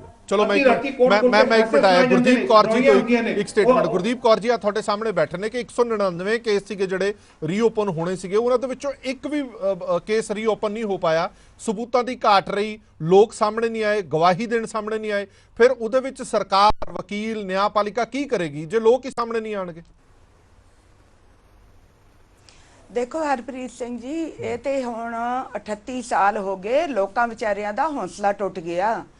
ਲੋਕੀ ਅੱਗੇ ਜਾਣ ਤੋਂ ਵੀ ਘਬਰਾ ਰਹੇ ਨੇ ਕਿਉਂਕਿ ਲੋਕਾਂ ਵਿੱਚ ਉਹ ਤਾਕਤਾਂ ਨਹੀਂ ਰਹੀਆਂ ਜਿਹੜੀ ਕਿ ਉਹਨਾਂ ਦੇ ਸਰੀਰ ਵੀ ਇਹ ਤਾਕਤਾਂ ਨਹੀਂ ਚੱਲ ਰਹੇ ਹੈਗੇ ਆ ਕਿ ਸਾਡੇ ਨਾਲ ਆਈ ਦਿਨ ਤੱਕ ਕੋਈ ਇਨਸਾਫ ਦੀ ਗੱਲ ਹੀ ਨਹੀਂ ਹੋਈ, ਕਿਸੇ ਨੇ ਸਾਡੀ ਬਾਤ ਨਹੀਂ ਪੁੱਛੀ, ਕਿਸੇ ਨੇ ਸਾਡਾ ਦੁੱਖ ਦਰਦ ਨਹੀਂ ਪੁੱਛਿਆ। ਲੋਕਾਂ ਵਿੱਚ ਹਿੰਮਤ ਖਤਮ ਹੋ ਗਈ, ਪਹਿਲੀ ਗੱਲ। ਦੂਸਰੀ ਗੱਲ, ਮੈਂ ਆਰਪੀ ਸਿੰਘ ਜੀ ਨੂੰ ਇੱਕ ਚੀਜ਼ ਪੁੱਛਣਾ ਚਾਹਨੀ ਆ ਕਿ ਤੁਸੀਂ ਇੱਕ ਚੀਜ਼ ਕਹੀ ਕਿ ਇਹਨਾਂ ਨੂੰ ਦੰਗਾ ਨਾ ਕਿਹਾ ਜਾਵੇ, ਕਤਲੇਆਮ ਹੋਇਆ। ਮੈਨੂੰ ਇਸ ਚੀਜ਼ ਤੇ ਬਹੁਤ ਖੁਸ਼ੀ ਹੋਈ ਕਿ ਕਿਸੇ ਨੇ ਤੇ ਇਹ ਗੱਲ ਕਹੀ। ਭਈ ਦੇਖੋ, ਸੈਂਟਰ ਵਿੱਚ ਤੁਹਾਡੀ ਸਰਕਾਰ ਆ, ਤੁਸੀਂ ਸਭ ਕੁਝ ਕਰ ਸਕਦੇ ਹੋ। ਸਾਡੀ ਇੱਕ ਸੁਸਾਇਟੀ ਹਰਪ੍ਰੀਤ ਸਿੰਘ ਜੀ ਰਜਿਸਟਰਡ ਨਹੀਂ ਹੋਈ। ਅਸੀਂ 1984 ਸਿੱਖ ਕਤਲੇਆਮ ਵੈਲਫੇਅਰ ਸੁਸਾਇਟੀ ਰਜਿਸਟਰਡ ਕਰਵਾਣੀ ਸੀ। ਅਸੀਂ ਦਰ ਦੀਆਂ ਠੋਕਰਾਂ ਖਾਧੀਆਂ, ਦਫ਼ਤਰਾਂ ਦੀਆਂ ਧੱਕੇ ਖਾਦੇ, ਪਰ ਦਫ਼ਤਰਾਂ ਵਾਲਿਆਂ ਨੇ ਸਾਫ਼ ਕਹਿ ਦਿੱਤਾ ਕਿ ਅਸੀਂ ਇਹ ਕਤਲੇਆਮ ਨਹੀਂ ਲਿਖ ਸਕਦੇ। ਜਦ ਕਿ ਅਮਰੀਕਾ ਨੇ ਸਾਨੂੰ ਜੈਨੋਸਾਈਡ ਕਰਾਰ ਦੇ ਦਿੱਤਾ, ਜੈਨੋਸਾਈਡ ਕਹਿ ਦਿੱਤਾ ਕਿ ਇਹਨਾਂ ਦਾ ਕਤਲੇਆਮ ਹੋਇਆ, ਨਸਲ ਕੁਸ਼ੀ ਹੋਈ। ਤੁਹਾਡੀ ਸਰਕਾਰ ਨੇ ਇਹ ਕਿਉਂ ਨਹੀਂ ਕਵਾਇਆ? ਤੁਸੀਂ ਸਭ ਤੋਂ ਪਹਿਲੇ ਤੇ ਇਹ ਸਰਕਾਰ ਦੇ ਵਿੱਚ ਸੈਂਟਰ ਵਿੱਚ ਕਰਵਾਓ ਨਾ ਕਿ 84 ਵਿੱਚ ਕਤਲੇਆਮ ਹੋਇਆ, ਨਸਲ ਕੁਸ਼ੀ ਹੋਈ, ਜੈਨੋਸਾਈਡ ਹੋਇਆ, ਇਹਨੂੰ ਦੰਗਾ ਨਾ ਕਿਹਾ ਜਾਵੇ। ਸਭ ਤੋਂ ਪਹਿਲੇ ਤੇ ਇਸ ਚੀਜ਼ ਤੇ ਆਪਣਾ ਕੰਮ ਕਰੋ ਨਾ ਤੁਸੀਂ ਵੀਰ ਜੀ। ਆਰਪੀ ਸਿੰਘ ਜੀ ਨੂੰ ਇਸ ਚੀਜ਼ ਦਾ ਬੁਰਾ ਲੱਗਿਆ ਕਿ ਮੈਂ ਕਿਹਾ ਭਈ ਤੁਸੀਂ ਇਲੈਕਸ਼ਨਾਂ ਦੇ ਸਾਹਮਣੇ ਜਿਹੜਾ ਹੈਗਾ, ਉਦੋਂ ਇਲੈਕਸ਼ਨਾਂ ਨਹੀਂ ਸਨ, ਉਦੋਂ ਤੁਸੀਂ ਇਲੈਕਸ਼ਨਾਂ ਜਿੱਤੇ ਸੀਗੇ। ਇਹ ਕਹਿ ਕੇ ਜਿੱਤੇ ਸੀਗੇ ਕਿ ਸਭ ਤੋਂ ਪਹਿਲੇ ਅਸੀਂ 84 ਦੇ ਕਾਤਲਾਂ ਨੂੰ ਅੰਦਰ ਦਵਾਂਗੇ। ਜੇਕਰ ਤੁਸੀਂ ਉਸ ਤੋਂ ਬਾਅਦ ਵੀ ਉਹਨਾਂ ਕਾਤਲਾਂ ਦੀ ਪੈਰਵਾਈ ਕਰਕੇ ਸਬੂਤ ਸਾਰਾ ਕੁਝ ਹੈਗੇ, ਬਿਆਨ ਹੈਗੇ, ਲੋਕਾਂ ਨੇ ਐਫੀਡੇਵਿਟ ਦਿੱਤੇ ਹੋਏ ਆ, ਗਵਾਹੀਆਂ ਵੀ ਹੈਗੀਆਂ ਲੋਕਾਂ ਦੀਆਂ, ਪਰ ਮੈਨੂੰ ਇਹ ਸਮਝ ਨਹੀਂ ਆ ਰਹੀ ਕਿ ਸਰਕਾਰ ਨੇ ਕਿੱਥੇ ਦਬਾਏ ਹੋਏ ਨੇ, ਕੀ ਹੈਗਾ, ਇਸ ਚੀਜ਼ ਦੀ ਸਮਝ ਨਹੀਂ ਹੈਗੀ। ਪਰ ਅੱਜ ਦਿਨ ਤੱਕ ਲੋਕਾਂ ਨੇ ਪਤਾ ਨਹੀਂ, ਇੱਥੇ ਫੁਲਕਾ ਸਾਹਿਬ ਆਏ ਸੀਗੇ, ਨਾਨਾਵਟੀ ਕਮਿਸ਼ਨ ਬਣਿਆ ਸੀ, 135 ਐਫੀਡੇਵਿਟ ਤੇ ਮੈਂ ਦਵਾਏ ਸੀ ਲੋਕਾਂ ਦੇ ਖਿਲਾਫ। ਉਹ ਕਿੱਥੇ ਗਏ? ਉਹਨਾਂ ਐਫੀਡੇਵਿਟਾਂ ਨੂੰ ਦੇਖੋ। ਸਰਕਾਰ ਤੁਹਾਡੇ ਹੱਥ ਵਿੱਚ ਪਾਵਰ ਆ, ਤੁਸੀਂ ਚਾਹੋ ਇਸ ਟਾਈਮ ਸਭ ਕੁਝ ਕਰ ਸਕਦੇ ਹੋ। ਮੈਂ ਤੇ ਇਹੀ ਤੁਹਾਨੂੰ ਰਿਕੁਐਸਟ ਹੀ ਕਰ ਸਕਦੀ ਆ ਕਿ ਤੁਸੀਂ ਸਾਡਾ ਸਾਥ ਦੇ ਕੇ ਸਾਡੇ ਨਾਲ ਹਮਦਰਦੀ ਦੇ ਨਾਲ ਇੱਕ ਹੋਰ ਗੁਰਦੀਪ ਕੌਰ ਜੀ, ਮੈਂ ਅੱਜ ਦੀ ਅਖਬਾਰ ਦੇ ਵਿੱਚ ਪੜ੍ਹ ਰਿਹਾ ਸੀ ਤੁਹਾਡੀ ਖਬਰ, ਮੈਂ ਗਲਤ ਨਹੀਂ ਹਾਂ ਤਾਂ ਕੁਝ ਕਾਰਡ ਦਾ ਵੀ ਰੌਲਾ ਸੀ ਕਿ ਤੁਹਾਡੇ ਪੀੜਤ ਤੇ ਜਿਹੜੇ ਉਹਨਾਂ ਦੇ ਕਾਰਡ ਵੀ ਕੱਟ ਦਿੱਤੇ ਗਏ। ਉਹਨਾਂ ਨੇ ਵੀ ਕਿਹਾ ਕਿ ਸਾਨੂੰ ਇਨਸਾਫ ਤਾਂ ਕੀ ਮਿਲਣਾ, ਜਿਹੜੀਆਂ ਸਹੂਲਤਾਂ ਮਿਲ ਰਹੀਆਂ ਉਹ ਵੀ ਖਤਮ ਕਰਤੀਆਂ। हाँ बिल्कुल जी, बिल्कुल हरप्रीत सिंह जी, एक बहुत वड्डी साडे ते ट्रैजेडी आई आ कि पिछे कांग्रेस सरकार सी, ਭਾਰਤ ਭੂਸ਼ਣ ਆਸ਼ੂ ਹੈਗਾ, ਉਹਦੇ ਕੁਝ ਤੁਸੀਂ ਏਜੰਟ ਕਹਿ ਲਓ ਜਿਹੜੇ ਕਾਂਗਰਸ ਦੇ ਨਾਲ ਮਿਲੇ ਹੋਏ ਆ, ਉਹ ਆਏ ਦਿਨ ਕੁਝ ਨਾ ਕੁਝ ਪੀੜਤ ਪਰਿਵਾਰਾਂ ਦੇ ਖਿਲਾਫ ਸ਼ਿਕਾਇਤਾਂ ਕਰਦੇ ਨੇ ਕੋਰਟਾਂ ਵਿੱਚ ਜਾ ਕੇ। ਤੇ ਭਾਰਤ ਭੂਸ਼ਣ ਆਸ਼ੂ ਨੇ 135 ਕਾਰਡ ਕੈਂਸਲ ਕਰਵਾ ਦਿੱਤੇ। ਚਲੋ ਅਸੀਂ ਅਪੀਲਾਂ ਪਾਈਆਂ, ਰੋਲੇ ਤੁਸੀਂ ਸਾਡੀ ਬੜੀ ਮਦਦ ਕੀਤੀ, ਸਾਡੀ ਗੱਲ ਅੱਗੇ ਤੱਕ ਪਹੁੰਚੀ, ਸਾਡੇ ਕਾਰਡ ਉਦੋਂ ਰੁਕ ਗਏ। ਪਰ ਹੁਣ ਜਦੋਂ ਨਵੀਂ ਸਰਕਾਰ ਆਈ ਸੀ, ਸਾਨੂੰ ਵੀ ਥੋੜਾ ਜਿਹਾ ਇਹ ਸੀਗਾ, ਨਵੀਂ ਸਰਕਾਰ ਆਈ ਆ, ਆਮ ਪਾਰਟੀ ਦੀ ਸਰਕਾਰ ਆ, ਲੋਕੀ ਕਹਿੰਦੇ ਆਮ ਆਦਮੀ ਦੀ ਸਰਕਾਰ ਆ, ਇਹ ਸਾਡੇ ਕਾਰਡ ਵੀ ਬਹਾਲ ਕਰਨਗੇ ਤੇ ਸਾਡੇ ਰਹਿੰਦੇ ਕੰਮ ਉਹ ਵੀ ਕਰਨਗੇ। ਪਰ ਇਹਨਾਂ ਨੇ ਕੀ ਕੀਤਾ ਹੈਗਾ, ਬਿਲਕੁਲ ਉਹਦੇ ਉਲਟ ਕਰਕੇ ਤੇ ਇਹਨਾਂ ਨੇ ਨਾ ਤੇ ਸਾਨੂੰ ਸੁਣਿਆ, ਨਾ ਕਿਸੇ ਦੀ ਹੀਲ ਤੇ ਨਾ ਦਲੀਲ ਤੇ ਨਾ ਕੁਝ ਵੀ ਨਾ ਕਰਕੇ ਇਹਨਾਂ ਨੇ 137 ਕਾਰਡ ਕੈਂਸਲ ਕਰਕੇ। ਔਰ ਤੁਸੀਂ ਹਰਪ੍ਰੀਤ ਜੀ ਆਈ ਦਿਨ ਤੱਕ ਇਹ ਨਹੀਂ ਸੁਣਿਆ ਹੋਏਗਾ ਕਿ ਸਰਕਾਰੀ ਕੋਈ ਹੁਕਮ ਆਏਗਾ ਤੇ ਉਹਦੇ ਉੱਪਰ ਲਿਖਿਆ ਹੋਏਗਾ ਮੂੰਹ ਬੋਲਦਾ ਹੁਕਮ। ਇਹ FCR ਨੇ ਇੱਕ ਮੂੰਹ ਬੋਲਦਾ ਹੁਕਮ ਸਾਨੂੰ ਜਾਰੀ ਕੀਤਾ, ਜਦ ਕਿ ਇਧਰ ਅਸੀਂ ਬਰਸੀ ਦੀ ਤਿਆਰੀ 5 ਨਵੰਬਰ ਨੂੰ ਅਸੀਂ ਬਰਸੀ ਮਨਾਉਣ ਜਾ ਰਹੇ ਹਾਂ, ਉਹਨਾਂ ਸ਼ਹੀਦਾਂ ਨੂੰ ਯਾਦ ਕਰਨ ਜਾ ਰਹੇ ਹਾਂ। 4 ਤਰੀਕ ਸਾਡਾ ਕੈਂਡਲ ਮਾਰਚ ਹੈਗਾ, ਪਰ ਉਸ ਤੋਂ ਪਹਿਲੇ ਠੀਕ ਸਾਨੂੰ ਅੱਜ ਤੋਂ 1 ਹਫ਼ਤਾ ਪਹਿਲੇ ਸਾਨੂੰ ਫਰਮਾਨ ਜਾਰੀ ਹੋ ਗਿਆ, ਸਾਡੇ ਜ਼ਖਮਾਂ ਨੂੰ ਕਰੇਦ ਕੇ ਉਹਨਾਂ ਦੇ ਉੱਪਰ ਇਹਨਾਂ ਨੇ ਨਮਕ ਭੋਗ ਦਿੱਤਾ ਆਮ ਆਦਮੀ ਪਾਰਟੀ ਨੇ ਕਿ ਤੁਹਾਡੇ 137 ਕਾਰਡ ਕੈਂਸਲ ਹੋ ਗਏ। ਹੁਣ ਸਾਡੇ ਵਾਸਤੇ ਨੋਟਿਸ ਜਾਰੀ ਹੋ ਰਹੇ ਆ ਕਿ ਇਹ ਮਕਾਨ ਵੀ ਖਾਲੀ ਕਰੋ ਤੇ 2 ਲੱਖ ਵੀ ਵਾਪਸ ਦਿਓ ਤੇ ਤੁਹਾਡੇ ਤੇ ਪਰਚੇ ਵੀ ਹੋਣਗੇ। ਦੱਸੋ, ਸਾਰਾ ਕੁਝ ਉੱਥੇ ਗਵਾ ਕੇ, ਜਾਨਾਂ ਗਵਾ ਕੇ, ਰਿਸ਼ਤੇਦਾਰਾਂ ਨੂੰ ਗਵਾ ਕੇ, ਸਾਰਾ ਕੁਝ ਤਬਾਹ ਤੇ ਬਰਬਾਦ ਹੋ ਕੇ ਜਿਹੜੇ ਪੰਜਾਬ ਦੇ ਵਿੱਚ ਆਏ, ਅੱਜ 38 ਸਾਲਾਂ ਬਾਅਦ ਅਗਰ ਉਹਨਾਂ ਦੇ ਸਿਰ ਤੋਂ ਛੱਤ ਖੋਈ ਜਾਏਗੀ, ਉਹਨਾਂ ਤੋਂ 2 ਲੱਖ ਵਾਪਸ ਹੋਏਗਾ ਤੇ ਉਹਨਾਂ ਤੇ ਪਰਚੇ ਵੀ ਹੋਣਗੇ। ਦੱਸੋ, ਉਹਨਾਂ ਬੀਬੀਆਂ ਕੋਲ ਮਰਨ ਤੋਂ ਬਿਨਾ ਕੋਈ ਚਾਰਾ ਨਹੀਂ ਆ। ਤੇ ਉਹ ਬੀਬੀਆਂ ਕਹਿਣੀਆਂ ਕਿ ਅਸੀਂ ਅਗਰ ਸਾਨੂੰ ਜਿਸ ਦਿਨ ਨੋਟਿਸ ਜਾਰੀ ਹੋਣਗੇ ਅਸੀਂ ਭਗਵੰਤ ਮਾਨ ਦੀ ਕੋਠੀ ਦੇ ਅੱਗੇ ਜਾ ਕੇ ਆਪਣੇ ਆਪ ਤੇ ਮਿੱਟੀ ਦਾ ਤੇਲ ਪਾ ਕੇ ਅਸੀਂ ਅੱਗ ਲਗਾ ਕੇ ਮਰਾਂਗੀਆਂ, ਕਿਉਂ ਸਾਡੇ ਸਾਹਮਣੇ ਵੀ ਆਤਮਦਾਹ ਤੋਂ ਬਿਨਾਂ ਕੋਈ ਚਾਰਾ ਨਹੀਂ ਰਹਿ ਜਾਂਦਾ। ਤੇ ਮੈਂ ਉਹਨਾਂ ਬੀਬੀਆਂ, ਅੱਜ ਵੀ ਮੇਰੇ ਕੋਲ ਬੀਬੀਆਂ ਬੈਠੀਆਂ, ਮੈਂ ਉਹਨਾਂ ਨੂੰ ਇੱਕੋ ਹੀ ਵਿਸ਼ਵਾਸ ਦਿਵਾਇਆ ਕਿ ਬੀਬੀ ਜੀ ਤੁਹਾਡੇ ਲੋਕਾਂ ਦੀ ਕੁਰਬਾਨੀ ਤੋਂ ਪਹਿਲੇ ਆ ਤੁਹਾਡੀ ਬੱਚੀ ਆ, ਤੁਹਾਡੀ ਭੈਣ ਆ, ਚਾਹੇ ਛੋਟੀ ਕਹਿ ਲੋ ਵੱਡੀ ਕਹਿ ਲੋ, ਜੋ ਵੀ ਆ, ਮੈਂ 38 ਸਾਲਾਂ ਤੋਂ ਸੇਵਾ ਕਰ ਰਹੀ ਹਾਂ ਆਪਣੇ ਲੋਕਾਂ ਦੀ, ਤੇ ਇਹਨਾਂ ਵਾਸਤੇ ਸਭ ਤੋਂ ਪਹਿਲੀ ਕੁਰਬਾਨੀ ਵੀ ਮੈਂ ਹੀ ਦਵਾਂਗੀ। ਮੈਂ ਮੁੱਖ ਮੰਤਰੀ ਦੀ ਕੋਠੀ ਦੇ ਅੱਗੇ ਜਾ ਕੇ ਆਪਣਾ ਆਪ ਖਤਮ ਕਰਾਂਗੀ ਤਾਂ ਕਿ ਮੇਰੀ ਜਿਹੜੀ ਕਮਿਊਨਿਟੀ ਹੈਗੀ ਆ, ਨਾ ਤੇ ਇਹਨੂੰ ਬਦਨਾਮ ਕੀਤਾ ਜਾਵੇ, ਨਾ ਇਹਨੂੰ ਜ਼ਲੀਲ ਕੀਤਾ ਜਾਵੇ, ਤੇ ਨਾ ਇਹਨਾਂ ਨੂੰ ਇੱਕ ਵਾਰੀ 38 ਸਾਲਾਂ ਬਾਅਦ ਉਜਾੜਿਆ ਜਾਵੇ। ਚਲੋ ਅਸੀਂ ਆਪਣੇ ਵੱਲੋਂ ਪੂਰੀ ਕੋਸ਼ਿਸ਼ ਕਰਾਂਗੇ ਕਿ ਤੁਹਾਡੀ ਜਿਹੜੀ ਗੱਲ ਹੈ ਪੰਜਾਬ ਦੀ ਸਰਕਾਰ ਤੱਕ ਜ਼ਰੂਰ ਪਹੁੰਚੇ, ਕਿਉਂਕਿ ਇਹ ਉਹ ਦਿਹਾੜੇ ਨੇ, ਇਹ ਉਹ ਦਿਨ ਨੇ ਜਦੋਂ ਲੋਕ ਬਰਸੀਆਂ ਮਨਾਉਂਦੇ ਨੇ, ਦੁੱਖ ਦੇ ਵਿੱਚ ਸੰਤਾਪ ਆ ਰਹੇ ਹੁੰਦੇ ਨੇ, ਤਾਂ ਘੱਟੋ ਘੱਟ ਅਜਿਹੇ ਮੌਕੇ ਤੇ ਅਜਿਹੇ ਨੋਟਿਸ ਨਾ ਦਿੱਤੇ ਜਾਣ ਤਾਂ ਬਿਹਤਰ ਹੈ। ਨਵਕਿਰਨ ਸਿੰਘ ਜੀ ਹੋਰਾਂ ਤੋਂ ਇੱਕ ਸਵਾਲ ਦਾ ਜਵਾਬ ਜ਼ਰੂਰ ਲਾਂਗਾ। ਉਹੀ ਗੱਲ ਮੈਂ ਦੁਹਰਾਣਾ ਜ਼ਰੂਰ ਚਾਹਨਾ ਜੋ ਆਰਪੀ ਸਿੰਘ ਹੋਰਾਂ ਨੇ ਦੁਹਰਾਈ ਹੈ ਨਵਕਿਰਨ ਸਿੰਘ ਜੀ, ਕਿ ਲੋਕ ਵੀ ਹੁਣ ਅੱਗੇ ਨਹੀਂ ਆ ਰਹੇ। ਉਹ ਲੋਕ ਮਜਬੂਰੀ ਕਰਕੇ, ਡਰ ਕਰਕੇ, ਲਾਲਚ ਕਰਕੇ ਅੱਗੇ ਨਹੀਂ ਆ ਰਹੇ। ਤਾਂ ਅਜਿਹੇ ਦੇ ਵਿੱਚ ਬਤੌਰ ਵਕੀਲ ਮੈਂ ਤੁਹਾਡੇ ਤੋਂ ਸਮਝਣਾ ਚਾਹਨਾ, ਫਿਰ ਕੇਸ ਕਿਵੇਂ ਸਟੈਂਡ ਕਰੇਗਾ, ਫਿਰ ਕੇਸ ਕੀ ਕਰੇਗਾ, ਫਿਰ SIT ਜਾਂ ਕਮਿਸ਼ਨ ਬਣਾਏ ਜਾਣ ਦਾ ਕੀ ਫਾਇਦਾ ਹੋਵੇਗਾ? ਦੇਖੋ ਹਰਪ੍ਰੀਤ ਜੀ, ਮੈਂ ਤੁਹਾਨੂੰ ਅੱਗੇ ਕਿਹਾ ਹੈ ਕਿ ਜਿਹੜੀ SIT ਬਣੀਆਂ ਨੇ, ਉਹਨਾਂ ਨੇ ਜਿਹੜੇ ਕੇਸ ਚੱਲਣਯੋਗ ਸੀਗੇ ਉਹਨਾਂ ਨੇ ਆਲਰੇਡੀ ਇਨਵੈਸਟੀਗੇਟ ਕਰਕੇ ਉਹਨਾਂ ਦੇ ਚਲਾਨ ਪੇਸ਼ ਕਰ ਦਿੱਤੇ ਨੇ ਜੀ। ਸੋ ਜਿਹੜਾ ਮੈਂ ਐਜ਼ ਅ ਵਕੀਲ ਸਮਝਦਾ ਹੈਗਾ ਕਿ ਇਹ ਜਿਹੜੇ ਬਿਆਨ ਹੁਣ ਦਿੱਤੇ ਜਾ ਰਹੇ ਨੇ ਕਿ ਜਿਹੜੇ ਕੌਨਫੀਡੈਂਸ਼ੀਅਲ ਫਾਈਲਸ ਹੈਗੀਆਂ ਨੇ ਜਾਂ ਪ੍ਰਿਵਿਲੇਜ ਫਾਈਲਸ ਹੈਗੇ ਉਹਨਾਂ ਨੇ ਪਬਲਿਕ ਕੀਤੀ ਜਾਵੇ, ਉਹ ਸਾਰੀਆਂ ਜਿਹੜੀਆਂ ਫਾਈਲਾਂ ਪ੍ਰਿਵਿਲੇਜ ਜਿਹੜੀਆਂ ਡਾਕੂਮੈਂਟਸ ਹੈਗੇ ਨੇ ਉਹ ਬਾਹਰ ਆਣੇ ਚਾਹੀਦੇ ਨੇ। ਕੌਣ ਇਹਨਾਂ ਦੇ ਪਿੱਛੇ ਸੀਗਾ ਉਹ ਜਿਹੜਾ ਹੈਗਾ ਰਿਵੀਲ ਹੋਣਾ ਚਾਹੀਦਾ ਹੈ। ਐਂਡ ਮੈਨੂੰ ਲੱਗਦਾ ਹੈ BJP ਇਹ ਰਿਵੀਲ ਕਰਨਾ ਚਾਹੁੰਦੀ ਹੈ, ਤਾਂ ਹੀ ਇਹ ਬਿਆਨ ਆਣੇ ਸ਼ੁਰੂ ਹੋਏ ਨੇ ਦਿੱਲੀ ਵਿੱਚੋਂ। ਆਰਪੀ ਸਿੰਘ ਹੋਰਾਂ ਦਾ ਵੀ ਆਇਆ, ਫੂਲਕਾ ਜੀ ਦਾ ਵੀ ਆਇਆ ਹੈ। ਤੁਹਾਨੂੰ ਬੜਾ ਅੱਛਾ ਹੈ, ਤੁਹਾਨੂੰ ਇਹਦੇ ਪਿੱਛੇ ਕੋਈ ਪੋਲੀਟੀਕਲ ਮੋਟਿਵ ਵੀ ਲੱਗਦਾ? ਇਲੈਕਸ਼ਨ ਨੂੰ ਦੇਖ ਕੇ ਕਰ ਦਿਓ, ਸਿੱਖਾਂ ਨੂੰ ਖੁਸ਼ ਕਰਨ ਲਈ ਕਰ ਦਿਓ, ਪਰ ਮੈਂ ਕਹਿੰਦਾ ਕਿ ਕਾਨੂੰਨ ਦੇ ਵਿੱਚ ਵੀ ਤੁਸੀਂ ਬਦਲਾਵ ਲੈ ਕੇ ਆਓ ਤਾਂ ਕਿ ਕੋਈ ਵੀ ਸਰਕਾਰ ਇਹ ਹੀਆ ਨਾ ਕਰੇ ਕਿ ਕਿਸੇ ਵੀ ਘੱਟ ਗਿਣਤੀ ਨੂੰ ਦੁਬਾਰਾ ਇਹੋ ਜੀ ਨਸਲਕੁਸ਼ੀ ਉਹਦੀ ਹੋਵੇ। ਤੁਹਾਡਾ ਕਾਨੂੰਨ ਜਿਹੜਾ ਹੈਗਾ ਉਸ ਤਰ੍ਹਾਂ ਦਾ ਐਪਰੋਪ੍ਰੀਏਟਲੀ ਇੰਪਾਵਰਡ ਨਹੀਂ ਹੈ ਉਹਨਾਂ ਲੋਕਾਂ ਨੂੰ ਸਜ਼ਾ ਦਿਵਾਉਣ ਵਿੱਚ। ਫਾਂਸੀ ਦੀ ਸਜ਼ਾ ਅਸੀਂ ਉਹਦੀ ਮੁਖਾਲਫਤ ਕਰਦੇ ਹਾਂ। ਸੋ ਜਦ ਤੱਕ ਤੁਸੀਂ ਕਾਨੂੰਨ 'ਚ ਇਹ ਨਹੀਂ ਲਿਖਦੇ ਵੀ ਤੈਅ ਜ਼ਿੰਦਗੀ ਉਹ ਬੰਦਾ ਅੰਦਰ ਰਹੇਗਾ, ਤਦ ਤੱਕ ਜਿਹੜੀ ਹੈਗੀ ਹੈ ਰੈਲੇਵੈਂਟ ਤੇ ਇਫੈਕਟਿਵ ਲਾਅ ਨਹੀਂ ਬਣੇਗਾ। ਐਂਡ ਉਹ ਲਾਅ ਜਿਹੜਾ ਹੈ ਲੋਕ ਸਭਾ ਹੀ ਬਣਾਏਗੀ। ਨਵਕਿਰਨ ਸਿੰਘ ਜੀ, ਤੇ ਇਹਦੇ ਲਈ ਬੜਾ ਜ਼ਰੂਰੀ ਹੈ ਤਾਂ ਕਿ ਆਉਣ ਵਾਲੇ ਸਮੇਂ ਦੇ ਵਿੱਚ ਕਾਨੂੰਨ ਸਖਤ ਬਣਾਉਣ ਦੇ ਨਾਲ ਅਜਿਹੇ ਅਪਰਾਧ ਰੁਕਦੇ ਨੇ, ਤੇ ਜਿਹੜੇ ਲੋਕ ਇਹ ਕੰਮ ਕਰਦੇ ਨੇ, ਕਾਨੂੰਨ ਸਖਤ ਬਣਾਉਣ ਨਾਲ ਅਪਰਾਧ ਰੁਕਦੇ ਨੇ। ਅੱਖਾਂ ਬੰਦ ਕਰਦੇ ਉਹਨਾਂ ਨੂੰ ਸਾਰਿਆਂ ਨੂੰ ਸਜ਼ਾਵਾਂ ਮਿਲਣੀਆਂ ਚਾਹੀਦੀਆਂ ਉਸ ਕਾਨੂੰਨ ਥੱਲੇ। ਨਵਕਿਰਨ ਸਿੰਘ ਜੀ, ਕਾਨੂੰਨ ਸਖਤ ਕਰਨ ਦੇ ਨਾਲ ਕੀ ਅਪਰਾਧ ਰੁਕਦੇ ਨੇ? ਬਿਲਕੁਲ ਰੁਕਦੇ ਨੇ, ਕੋਈ ਇਹੋ ਜਿਹੀ ਗੱਲ ਨਹੀਂ ਹੈਗੀ ਕਿ ਅਪਰਾਧ ਨਹੀਂ ਰੁਕਦੇ। ਤੇ ਜੇ ਅਪਰਾਧ ਹੀ ਤੁਸੀਂ ਇਸ ਤਰ੍ਹਾਂ ਕਰਦੇ ਹੋ ਕਿ ਗੁਰਮੀਤ ਰਾਮ ਰਹੀਮ ਵਰਗਿਆਂ ਨੂੰ ਤੁਸੀਂ ਪੈਰੋਲਾਂ ਦੇਈ ਜਾਓ ਤੇ ਉਹਨੂੰ ਭਾਵੇਂ 2 ਉਮਰ ਕੈਦਾਂ ਹੋਈਆਂ ਤੇ 2 ਰੇਪ ਹੋਏ ਹੋਣ, ਕਿਉਂ ਨਹੀਂ ਤੁਸੀਂ ਕਾਨੂੰਨ ਬਣਾਉਂਦੇ ਕਿ ਜਿਹੜਾ ਇਸ ਤਰ੍ਹਾਂ ਦੇ ਸੰਗੀਨ ਜੁਰਮ ਹੈਗੇ ਨੇ ਉਹਦੇ ਪੈਰੋਲ ਮਿਲੇਗੀ ਨਹੀਂ? ਪੈਰੋਲ ਦਾ ਜਿਹੜਾ ਲਾਅ ਹੈਗਾ ਉਹ ਤਾਂ ਸਟੇਟਸ ਹੀ ਬਣਾਉਂਦੀਆਂ ਨੇ ਜੀ। ਬਿਲਕੁਲ, ਤੇ ਕਿਉਂ ਨਾ ਇਹਨੂੰ ਬੰਦ ਕੀਤਾ ਜਾਵੇ? ਬਿਲਕੁਲ ਠੀਕ ਹੈ। ਆਰਪੀ ਸਿੰਘ ਜੀ ਹੋਰਾਂ ਤੋਂ ਇੱਕ ਆਖਰੀ ਸਟੇਟਮੈਂਟ, ਫਿਰ ਆਪਾਂ ਵਾਈਂਡ ਅਪ ਕਰਾਂਗੇ। ਆਰਪੀ ਸਿੰਘ ਜੀ, ਮੈਨੂੰ ਉਹ ਯਾਦ, ਤੁਸੀਂ ਬੰਦੀ ਸਿੰਘਾਂ ਦੀ ਰਿਹਾਈ ਦੇ ਮੁੱਦੇ ਤੇ ਵੀ ਬੜਾ ਬੋਲੇ ਸੀਗੇ, ਇੱਥੋਂ ਤੱਕ ਕਿ ਤੁਸੀਂ ਦੀਵਾਲੀ ਵੀ ਸੈਲੀਬ੍ਰੇਟ ਨਹੀਂ ਕੀਤੀ ਇਸੇ ਮੁੱਦੇ ਨੂੰ ਲੈ ਕੇ ਕਿ ਸਾਡੇ ਸਿੱਖ ਭਰਾ ਅੰਦਰ ਨੇ ਤੇ ਕਾਹਦੀ ਦੀਵਾਲੀ ਹੈ। ਪਰ ਸਵਾਲ ਫਿਰ ਮਾਫ ਕਰਨਾ, ਮੇਰਾ ਵਾਰ-ਵਾਰ ਸਵਾਲ ਦੁਹਰਾ ਰਿਹਾ ਕਿ ਇਹ ਗੱਲਾਂ ਮੈਂ ਕਿਸੇ ਵਿਰੋਧੀ ਧਿਰ ਦੇ ਮੂੰਹੋਂ ਸੁਣਾ ਤਾਂ ਮੈਨੂੰ ਚੰਗੀਆਂ ਲੱਗਦੀਆਂ ਕਿ ਚਲੋ ਠੀਕ ਹੈ, ਉਹ ਸਰਕਾਰ ਤੱਕ ਆਪਣੀ ਗੱਲ ਪਹੁੰਚਾ ਰਿਹਾ। ਤੁਹਾਡੀ ਪਾਰਟੀ ਦੀ ਸਰਕਾਰ ਹੈ, ਤੁਸੀਂ ਸਰਕਾਰ ਦਾ ਹਿੱਸਾ ਤਾਂ ਨਹੀਂ ਹੋ, ਪਰ ਤੁਹਾਡੀ ਪਾਰਟੀ ਦੀ ਸਰਕਾਰ ਹੈ। ਤੁਸੀਂ ਜਾਂ ਤੁਹਾਡੇ ਨਾਲ ਹੋਰ ਸੁਹਿਰਦਤਾ ਦੇ ਨਾਲ ਲੋਕ ਜੁੜ ਕੇ ਇਹ ਸਾਰੇ ਕੰਮ ਕਰਾ ਨਹੀਂ ਸਕਦੇ?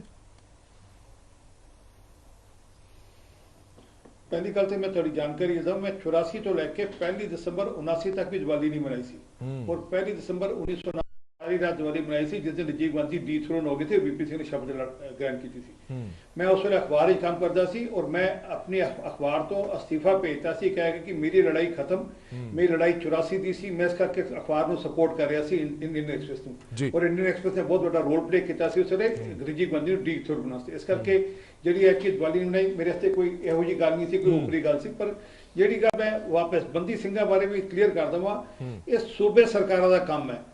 ਅਸੀਂ ਜਿੱਥੇ ਮੈਂ ਇਹ ਵੀ ਉਸ ਦਿਨ ਕਿਹਾ ਕਿ ਜਿੱਥੇ ਮੇਰੀ ਸੂਬਾ ਸਰਕਾਰ ਹੈ, ਗੁਰਦੁਆਰਾ ਕਮੇਟੀ ਮੈਨੂੰ ਕਹੇ, ਮੈਂ ਉੱਥੇ ਚੱਲ ਕੇ ਆਪ ਸੂਬਾ ਸਰਕਾਰ ਦੇ ਮੁੱਖ ਮੰਤਰੀ ਨਾਲ ਜਾ ਕੇ ਗੱਲ ਕਰਕੇ ਉਹਨਾਂ ਨੂੰ ਪਰਸਿਊ ਕਰਾਂਗੇ legally technically. RP Singh ji ਮੈਨੂੰ ਮਾਫ ਕਰਨਾ, ਮੈਂ ਇੱਥੇ ਤੁਹਾਨੂੰ ਜ਼ਰੂਰ ਟੋਕ ਰਿਹਾ ਕਿਉਂਕਿ ਮੈਂ ਇਸ ਮੁੱਦੇ ਤੇ ਬੜੀ ਸੁਹਿਰਦਤਾ ਦੇ ਨਾਲ ਕੰਮ ਕਰ ਰਿਹਾ। ਆਰਪੀ ਸਿੰਘ ਜੀ ਮੈਨੂੰ ਮਾਫ ਕਰਨਾ, 550ਵਾਂ ਪ੍ਰਕਾਸ਼ ਪੁਰਬ ਮਨਾਇਆ ਗਿਆ ਸੀ, ਨੋਟੀਫਿਕੇਸ਼ਨ ਤੁਹਾਡੀ ਸਰਕਾਰ ਨੇ ਕੱਢਿਆ ਸੀਗਾ ਕਿ ਬੰਦੀ ਸਿੰਘ ਰਿਹਾ ਕਰਾਂਗੇ, ਬਲਵੰਤ ਸਿੰਘ ਰਾਜੋਆਣਾ ਦੀ ਸਜ਼ਾ ਮਾਫ ਕਰਾਂਗੇ। ਦੁਬਾਰਾ ਨੋਟੀਫਿਕੇਸ਼ਨ ਦੁਬਾਰਾ ਦਾਖਲ ਕੀਤਾ ਗਿਆ ਸੁਪਰੀਮ ਕੋਰਟ ਦੇ ਵਿੱਚ, ਇਹ ਕਹਿ ਕੇ ਤੁਹਾਡੀ ਸਰਕਾਰ ਵੱਲੋਂ ਕਿ ਇਹ ਬਾਰਡਰ ਸਟੇਟ ਹੈ ਪੰਜਾਬ, ਅਸੀਂ ਇਹ ਫੈਸਲਾ ਨਹੀਂ ਲੈ ਸਕਦੇ ਕਿ ਇਹਨੂੰ ਛੱਡਿਆ ਜਾਵੇ।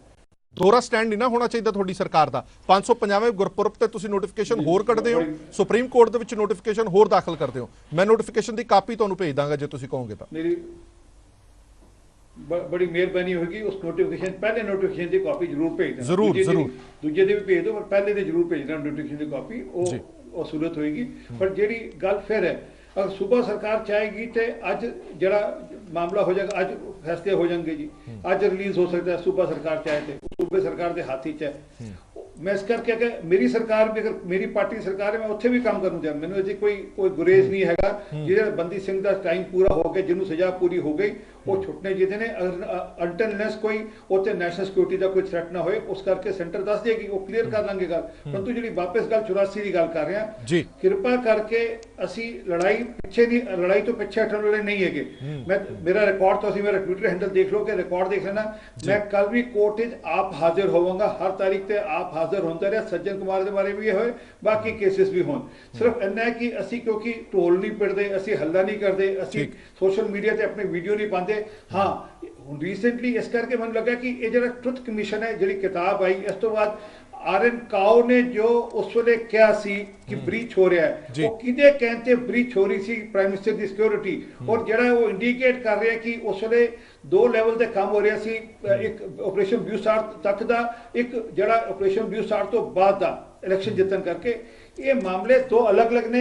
एक जेडी सजावां होनिया ने, ओदा मामला अलग परस्यू होना चाहिए है। जेड़ा षड्यंत्र खुलना चाहिए देश के, वो षड्यंत्र खोलने वास्ते अलग काम होना चाहिए है। इस करके ट्रुथ कमीशन या डॉक्यूमेंट की डिक्लासिफिकेशन वास्ते मैं रिक्वेस्ट की है सरकार को।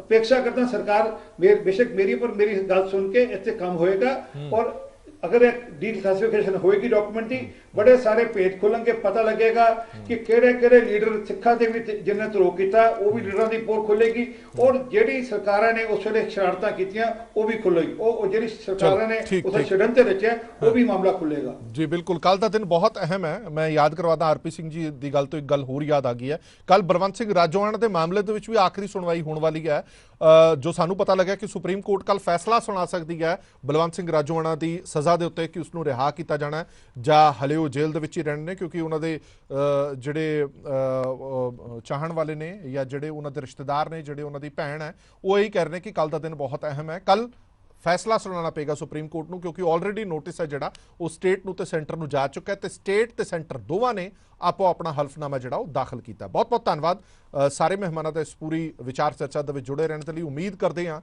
कि जिहड़ा 1984 सिख कतलेआम के मुलजम ने वो जेल दीयां सलाखां ते पिछे होण, सख्त कार्रवाइयां होण। जिवें एडवोकेट नवकिरण सिंह जी होरां ने कहा कि कानून दे विच बदलाव करने जरूरी ने, और वो कानून दे विच बदलाव किए जाण। घट्टो घट्ट लोकां नूं इह जरूर डर होवे कि जेकर असीं इदां दा कुछ कीता तां उमर जेल दे विच अपनी सज़ा भुगतनी पेगी, बाहर पैरोल तो नहीं मिल सकती थानू, तुसीं बाहर नहीं कदे आ सकते। ये घट्टो घट्ट जहन दे विच जरूर होवे। इसे करके आस का दीवा, इंसाफ का दीवा जग रहा है तो जगदा रहेगा जब तक इंसाफ नहीं मिलता। देश दुनिया की बाकी खबरों लिए बने रहो PTC न्यूज़ दे नाल। धन्यवाद।